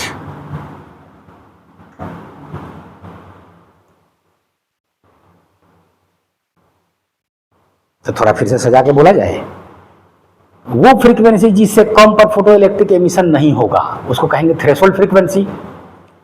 वो वेवलेंथ जिससे ज्यादा पर फोटो इलेक्ट्रिक एमिशन नहीं होगा उसको कहेंगे थ्रेशोल्ड वेवलेंथ। उल्टा बोलना होगा ना, फ्रीक्वेंसी से कम पर नहीं होगा तो वेवलेंथ में उससे ज्यादा पर नहीं होगा, ठीक है ना। इस तरह से सजा सजा के बोलिए, न तो सर्सन रीजन में आपको करा देता है एने का होने होने, ठीक है ना, ठीक है ना। ये बात थी। चलिए अब हम लोग बारी बारी से ग्राफ देखा जाए। हाँ, कुछ इनिशियल ऑब्जर्वेशन की बात थोड़ी सी कर ले। पहले लिखिए तब बोलेंगे, जल्दी जो लोग लिखिए वो बताएंगे हमको। Photo electric effect discovered by कौन था? आइंस्टाइन मत बोल दीजिएगा, हर्ज डिस्कवर वो कर दिए थे कि ये सब चल क्या रहा है, कुछ हो रहा है, एक्सप्लेन नहीं हो रहा था, ठीक है ना। तो इनिशियल ऑब्जर्वेशन में हर्ज का नाम आएगा, ठीक है। डिस्कवर्ड फोटो इलेक्ट्रिक इफेक्ट, ठीक है ना। इनका ऑब्जर्वेशन क्या था? सुनिए, ये तीनों नीट के लिए जरूरी है, मत लिखिए, रुक जाइए, पूछेगा, क्योंकि नीट के लिए थ्योरेटिकल कई बातें रहती है ना जम के। तो हर्ज साहब क्या था कि ये, अच्छा हर्ज साहब का नाम किसके लिए आता है? फ्रीक्वेंसी का यूनिट है हर्ज। इलेक्ट्रोमैग्नेटिक वेव पे ये काम कर रहे थे, वेव को पैदा करना और वेव को कहीं रिसीव करना, क्योंकि वो जानते हैं कि ये जिस दिन हो जाएगा ये कमाल हो जाएगा, कम्युनिकेशन हो जाएगा, यहाँ से सिग्नल हम रिलीज करेंगे, लाइट की स्पीड से सिग्नल पहुंच जाएगा वहां, ठीक है ना। तो वो सपना होगा उनका उस समय कि हम बोलेंगे हेलो और हजारों किलोमीटर दूर उसी समय सुनाई दे देगा हेलो, क्योंकि लाइट की स्पीड से जा रहा है, 1000 किलोमीटर कुछ भी नहीं है उसके लिए, ठीक है ना। तो ये इलेक्ट्रोमैग्नेटिक वेव का जनरेशन और रिसीविंग पे अपना रिसर्च कर रहे थे। तो ये दो प्लेट्स या बॉल उस तरह का जो हाई वोल्टेज डिफरेंस पे रखा जाए, तो जैसे बादल और धरती के बीच में अचानक थोड़ी देर के लिए एयर कंडक्ट कर दिया है, जिसको आप स्पार्क कह रहे हैं, तो उसी तरह से दो हाई वोल्टेज प्लेट्स को या रॉड्स को या गोला को एक जगह आप लाएंगे नजदीक, इतना कि इतना ना हाई वोल्टेज हो कि उसके वजह से बीच का एयर स्पार्क हो जाए। थोड़ी देर के लिए वो बीच वाला एयर क्या करने लगा? कंडक्ट करने लगा। पटना अगर साइंस सेंटर में आप जाएंगे तो प्रॉपर वो रॉड है, आप बटन दबाएंगे, स्पार्क होता हुआ ऊपर भी बढ़ता है दोनों रॉड के बीच में, ठीक है ना। वो रॉड ऐसे रखा हुआ है, ठीक, तो स्पार्क ऐसे चलते जाएगा। तो जब आप बटन दबाएंगे तो वो इतना हाई वोल्टेज रहता है, वो पूरा रॉड शीशा में पैक रहता है, ठीक, ताकि आप खाली बटन दबाए, गलती से रॉड न छू ले, समझ रहे हैं ना कितना हाई वोल्टेज होगा वो, क्योंकि एयर का डाई इलेक्ट्रिक ब्रेकडाउन हो जा रहा है। अच्छा सुन लीजिए, जो बैड कंडक्टर है वो इस प्रकार से कभी कंडक्ट करने लगे, इसका मतलब उनका एटम्स के अंदर इलेक्ट्रॉन और जो न्यूक्लियस था इसमें से कुछ एनओन हो गया, आयनाइज हो गया, दिस दैट हो गया, जिसकी वजह से वो कंडक्टर हो गया, पहले बैड कंडक्टर था। तो बैड कंडक्टर के लिए एक और वर्ड क्या आता है, डाई इलेक्ट्रिक। तो ये स्पार्क होने लगा, तो इस ब्रेकडाउन का एक सुंदर सा नाम दिया जाता है डाई इलेक्ट्रिक ब्रेकडाउन। तो जो बादल और जमीन के बीच उस समय जो बिजली गिरी तो डाई इलेक्ट्रिक ब्रेकडाउन हो गया एयर का। तो उसी प्रकार से दो गोला के बीच अगर हम इतना वोल्टेज रखें कि स्पार्क होने लगे तो डाई इलेक्ट्रिक ब्रेकडाउन हो गया वहां के एयर का। तो ये सब वो कर रहे थे, और ये स्पार्क में से क्या हो रहा था, इलेक्ट्रोमैग्नेटिक वेव रिलीज हो रहा था, जो विजिबल में आपको दिखाई देता है, रंग बिरंग के, कोई दूसरा भी हो सकता है, क्लियर, ठीक। तो यहां से इलेक्ट्रोमैग्नेटिक वेव जनरेट हो रहा था। उस समय के लिए ये बड़ी बात थी कि कैसे हो रहा है। आज के डेट में आपके लिए बहुत छोटी सी बात है कि अगर इलेक्ट्रॉन किसी का छीना गया है तो फिर वापस भी तो किसी पे जाके चिपक सकता है। तो एनर्जी लेके छीना गया है, आयनाइज हो गया है, और फिर वापस चिपकेगा तो फोटॉन्स रिलीज कर देगा, इलेक्ट्रोमैग्नेटिक वेव रिलीज कर देगा। अरे सिंपल, आप जानते हैं कि हायर ऑर्बिट से लोअर ऑर्बिट पे गिरेगा एक्साइटेड स्टेट से नीचे की तरफ, तो लाइट फोटॉन्स रिलीज करेगा, हाँ, तो इलेक्ट्रोमैग्नेटिक वेव रिलीज करेगा। ये कौन सा बड़ा बात है, आज के डेट में आपके लिए कोई बड़ी बात नहीं है ये, ठीक। तो ये हो रहा था। वो करते समय वो देखे कि ये स्पार्क बढ़ जा रहा है। अगर हम अल्ट्रा वायलेट लाइट मार रहे हैं इसी लोहा पे, तो जो भी मेटल का बॉल है उस पे हम मार रहे हैं अगर अल्ट्रा वायलेट लाइट, तो स्पार्क बढ़ जा रहा है। इसका मतलब ये हुआ कि ये जो इलेक्ट्रॉन का फ्लो हुआ है वो बढ़ गया। इसका मतलब ये हुआ कि अल्ट्रा वायलेट लाइट ने कुछ एक्स्ट्रा इलेक्ट्रॉन निकाल दिया। क्लियर चल रहे हैं? ये ऑब्जर्वेशन था उनका कि स्पार्क बढ़ जा रहा था, डिस्चार्ज दो बॉल के बीच अगर वो ले रहे थे तो, ठीक है ना। तो स्पार्क इंक्रीजेज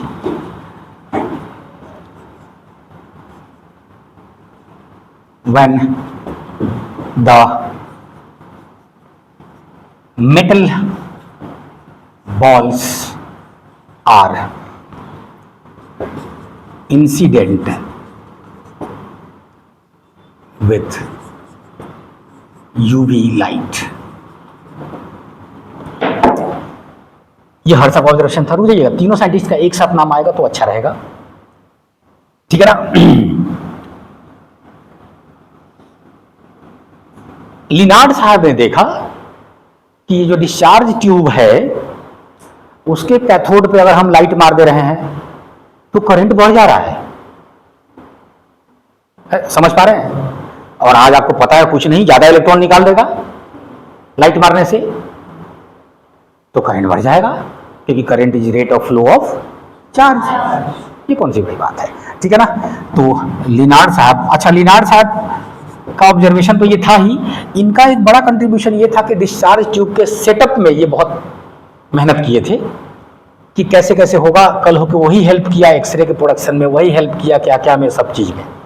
तो इनका प्रैक्टिकल सेटअप में प्रैक्टिकल वाले ये बहुत तगड़े फिजिसिस्ट थे, ठीक है ना। बस इनको आइंस्टाइन साहब से बड़ा प्रॉब्लम था, बाकी और कोई दिक्कत नहीं था, ठीक है ना। मतलब ये क्या कहिएगा, ये थोड़ा ज्यादा ही है कि मेरी पर्सनल ले लिए थे, पता नहीं क्या मामला था। मतलब उनको नोबेल प्राइज की बात आती थी तो ये मर्द ही करने लगते थे दिस दैट। ऐसे कुछ और भी लोग थे और वो बंदा अपना काम किए जा रहा था। अल्बर्ट आइंस्टाइन 1905 में दिया था, 21 में उसको नोबेल प्राइज मिला। उसको नहीं, उनको कहिए, बहुत बड़ी बात है। और तब कहा जाने लगा कि अब अगर नोबेल प्राइज नहीं दीजिएगा ना तो वो जो साइंटिस्ट है ना वो नोबेल प्राइज से भी बड़ा हो चुका है। अब नोबेल प्राइज नहीं दीजिएगा तो उसका इज्जत नहीं घटेगा, नोबेल प्राइज का ही इज्जत घट जाएगा। ऐसी बातें होने लगी थी। तो वो था भाई अब दे दो उसको, दे दो, ठीक है ना। तो लिनार्ड, इन्होंने ऑब्जर्व किया कि एमिटर प्लेट कैथोड पे लाइट मारा गया, तब ये हुआ। ठीक, नोट किया जाए, तब लिख लीजिए। अब आएगा तीसरा नाम किसका आएगा? एनसीईआरटी सबका नाम दे रहा है, इसलिए you have to know.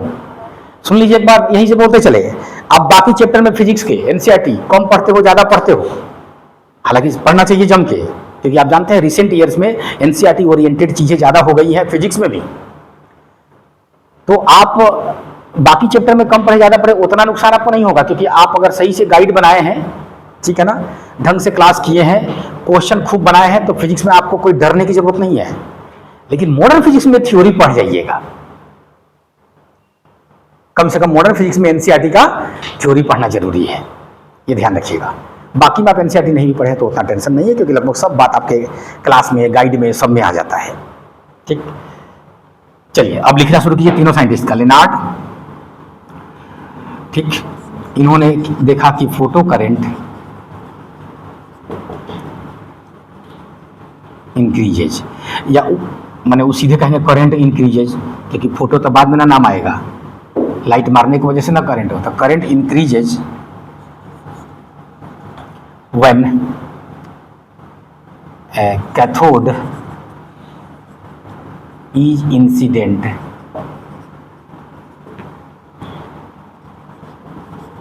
With UV light. और कुछ मेटल ऐसे भी थे जो विजिबल में भी बता रहे थे। अब जाहिर सी बात है विजिबल में होगा तो थोड़ा सा जो ब्लू रीजन का है वो वाला, क्योंकि ब्लू रीजन वाला हाई एनर्जी में है, रेड वाला नहीं शो करता है फोटोइलेक्ट्रिक इफेक्ट। विब गियोर में वायलेट, इंडिगो, ब्लू तक वो सब क्षेत्र वाला दिखाएगा।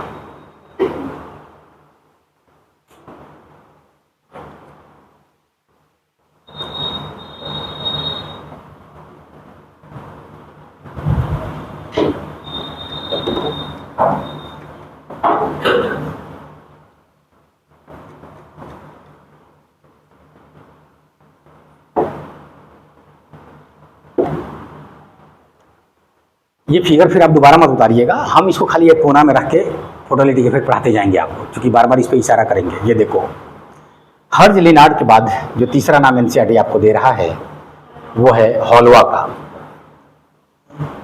ठीक है, हर हलवा को खाया जाए ये जरूरी नहीं है।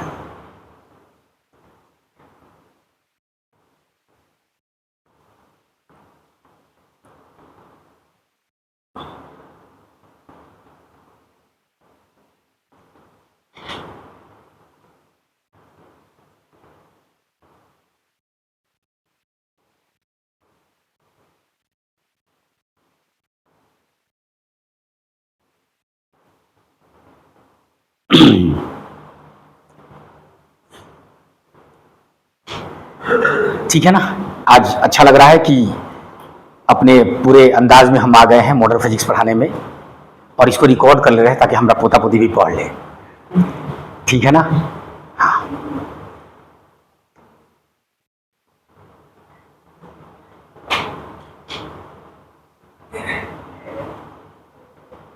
तो हाँ, चलिए हलवा वाले साहब का बात बोले, हलवा साहब का। उन्होंने प्लेट, निगेटिव प्लेट लिया, पहले से उस पर निगेटिव चार्ज था,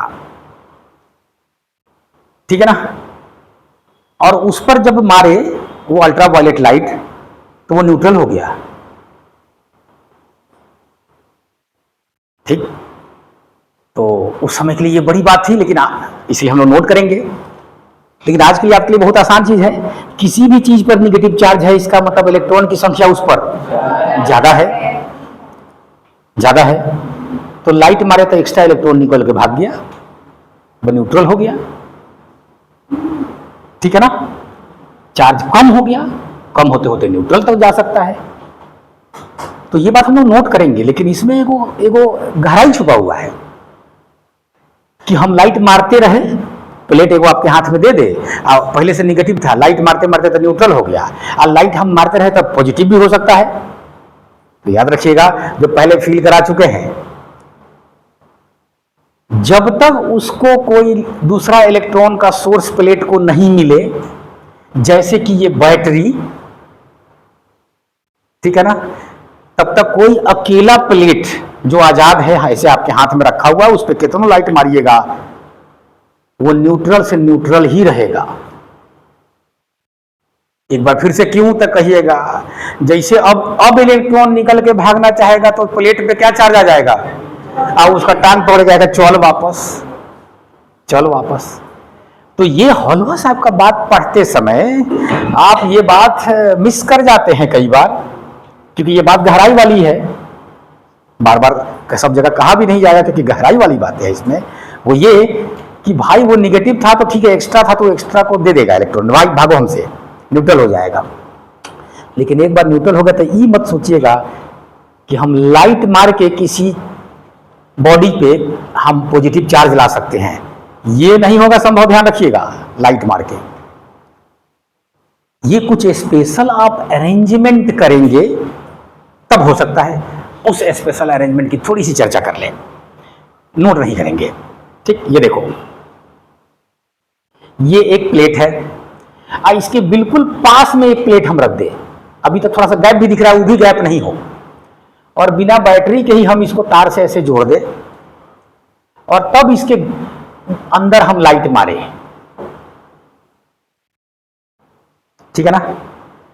तो जैसे ही इस पर का इलेक्ट्रॉन यहां से टपने की कोशिश करेगा तो पॉजिटिव चार्ज इस पर भी आएगा, तो क्या वो पॉजिटिव चार्ज सब पर आ जाएगा? हाँ, नहीं समझे, ये तो सब जुड़ा हुआ है ना, तो सब पे पॉजिटिव चार्ज आ जाएगा। तो ये पॉजिटिव चार्ज इसको खींच रहा था, तो ये पॉजिटिव चार्ज भी तो उसको खींचेगा। बोलेगा आप टपिए गए हो तो चलो हम बगले में हैं। कमाल का चीज है ये सब बात।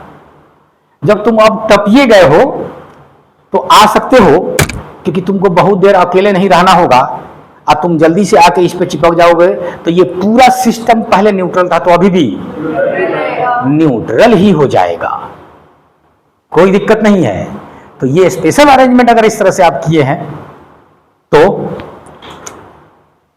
थोड़ी देर के लिए इस पे चार्ज आ गया था, अब फिर जाके इसमें सट गया था, फिर चार्ज खत्म। लेकिन एक प्लेट आपके हाथ में हम दे दे, बोले कि लीजिए लाइट मारिए, इस पे पॉजिटिव चार्ज ला दीजिए, नहीं आएगा, नहीं आएगा। समझ पा रहे? इससे ज्यादा गहराई इसमें नहीं ले जाएगा, घबराइए नहीं। चलिए, तो हॉलवा साहब ने इनका ऑब्जर्वेशन था कि negatively charged zinc plate became neutral when incident by UV light। ये सब लिखते समय आपके दिमाग में एक बात बैठ जानी चाहिए कि फोटोइलेक्ट्रिक इफेक्ट कौन कौन शो करता है। Gamma ray, X ray, UV ray, visible, infrared, microwave, radio wave, कौन शो करता है? अरे तो जिसका दूगों का नाम आ रहा है बार बार, एक्सरे आ रहा है, ये एक्सरे आ रहा है, यूवी आ रहा है, और आज दादा जिसका नाम आ रहा है, एक बार एक्सरे कहाँ आया है इसमें? मर्दे, जब से हम बोल रहे हैं फोटोइलेक्ट्रिक इफेक्ट, ठीक है, एक्सरे बोल रहा है, और इसे बोलोगे तो पी मारे तब वो अंग्रेजी वाला पी हो जाएगा रे। इससे भी ज्यादा वाला हाँ हाँ, क्वेश्चन इनका है कि क्यों क्यों। तो देखिए, जब एक्सरे आप ऐसे एनर्जी को देना चाहेंगे जो जाके फ्री इलेक्ट्रॉन को धकिया दे, मतलब फ्री इलेक्ट्रॉन से टक्कर होने की संभावना आप बढ़ाना चाहते हैं। अगर आप एक्सरे और गामा मारते हैं तो वो पिनिट्रेट करने लगता है, उसका वेवलेंथ इतना छोटा है कि वो बातें नहीं करता, अंदर घुस जाता है। और अंदर जाके जो ऑर्बिट का इलेक्ट्रॉन है उसको आयनाइज करने की कोशिश करता है, जो कुछ एब्जॉर्ब होगा वो, ठीक है ना। तो ये फोटोइलेक्ट्रिक इफेक्ट तो नहीं है, आयनाइजेशन टाइप का कुछ मामला है, ठीक है। आप कहेंगे कि तब भी कुछ निकल सकता है क्या? हाँ, कुछ निकल सकता है, काहे नहीं निकल सकता है जी, समझ रहे हैं ना। लेकिन हम जो इफेक्ट चाहते हैं प्रॉपर, वो मेनली किसका है? यूवी का और विजिबल का। विजिबल पे भी जो हाइयर एनर्जी वाला क्षेत्र है वो वायलेट, इंडिगो, ब्लू वाला क्षेत्र है, रेड वाला नहीं है। समझ में आ रहा है बात? ये बात एक से मारेंगे तो मिनिमम उस तरह का इंटरेक्शन होगा, इलेक्ट्रॉन से घुस जाएगा अंदर, ठीक। गामा मारेंगे तो इंटरेक्शन होगा ही नहीं, आरे पार हो जाएगा, ठीक है ना। आप उसको बोल रहे थे कि तुम इलेक्ट्रॉन को लतिया के बाहर निकालो, उनको आ रहा कि इलेक्ट्रॉन से हमरा भेटे नहीं हुआ, तो लात कथी के मारे, समझ रहे हैं ना। ये बात है, ये बात। चलिए, तो हलवा साहब की बात।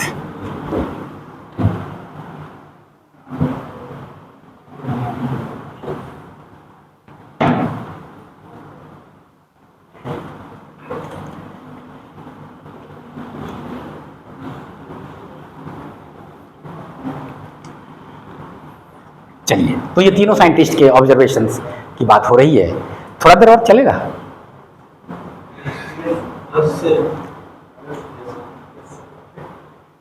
5 मिनट का ब्रेक लीजिए अगर ऐसा है तो। लेकिन अब 5 मिनट के ब्रेक से काम नहीं चलेगा, कुछ लोगों को भर छिपा खाना होगा, ठीक है, क्योंकि 12:30 हो गया।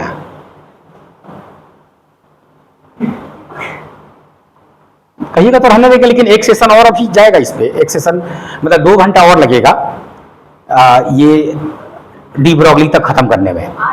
नहीं, हाँ नहीं, 2 घंटा कभी भी लगेगा। तो आज अगर लेंगे भी तो 2 घंटा तो आप दे नहीं पाएंगे, उतना तो शक्ति आपको नहीं होगा, तो खत्म तो आज नहीं हो पाएगा, ये क्लियर है। और फिर 2 बजे से टेस्ट भी होगा, खा पी की फिर एनर्जी भरना होगा आपको। चूंकि खत्म हो नहीं पाएगा ये हमको दिख रहा है, क्योंकि अभी सारे ग्राफ्स लेंगे, अभी ग्राफ्स लेंगे किसका? फोटोइलेक्ट्रिक इफेक्ट का और आइंस्टाइन का इक्वेशन। ये 2 चीज बच रहा है इसमें, जिसमें कि 1 घंटा लगेगा। और उसके बाद जो है एक्सरे अलग से बताएंगे और डी ब्रॉगली बताएंगे, इसमें 1 घंटा लगेगा, ठीक है ना। तो इसलिए जब इन दोनों में लगभग 2-2.5 घंटा लगेगा, तो आज तो खत्म नहीं हो पाएगा, ठीक। तो अब ये बताइए कि चूंकि हम अब चाहते हैं कि 31 मार्च से पहले ठीक ठाक थोड़ा लपेट दें हम, ताकि आपको फ्री टाइम थोड़ा और मिले। और ये सब टॉपिक ऐसा है जिससे कि आपका टेस्ट सीरीज में स्कोर एक ही बार बढ़ने लगता है, धाए, ठीक है, क्योंकि इसमें से बहुत सारा क्वेश्चन रहेगा, सब चुटकुला हो जाएगा आपके लिए, ठीक है। क्योंकि मॉडर्न फिजिक्स जो है ना, ऐसे जब पढ़ लेंगे आप, तब आपको समझ में मजा आएगा कि मॉडर्न फिजिक्स कहते किसको है। क्योंकि मॉडर्न फिजिक्स का शॉर्ट फॉर्म क्या है, समझ रहे हैं ना, ये बात है। वरना जो ये क्वेश्चंस आ रहे हैं और जिस तरह से चीजों को आप देख रहे हैं ना, मैंने बड़े बड़े टीचर्स को यहां से लेके कोटा तक को इन्हें उन्हें करते हुए देखा है इसमें। और ये ऐसे टॉपिक है कि ये फॉर्मूला बेस्ड है ही नहीं। जब तक आप बूझ नहीं रहे हैं तब तक नहीं हिलेगा, और सही से बूझ रहे हैं तो सिर्फ यही चैप्टर नहीं हिलेगा, बहुत सारा और चैप्टर हिलेगा।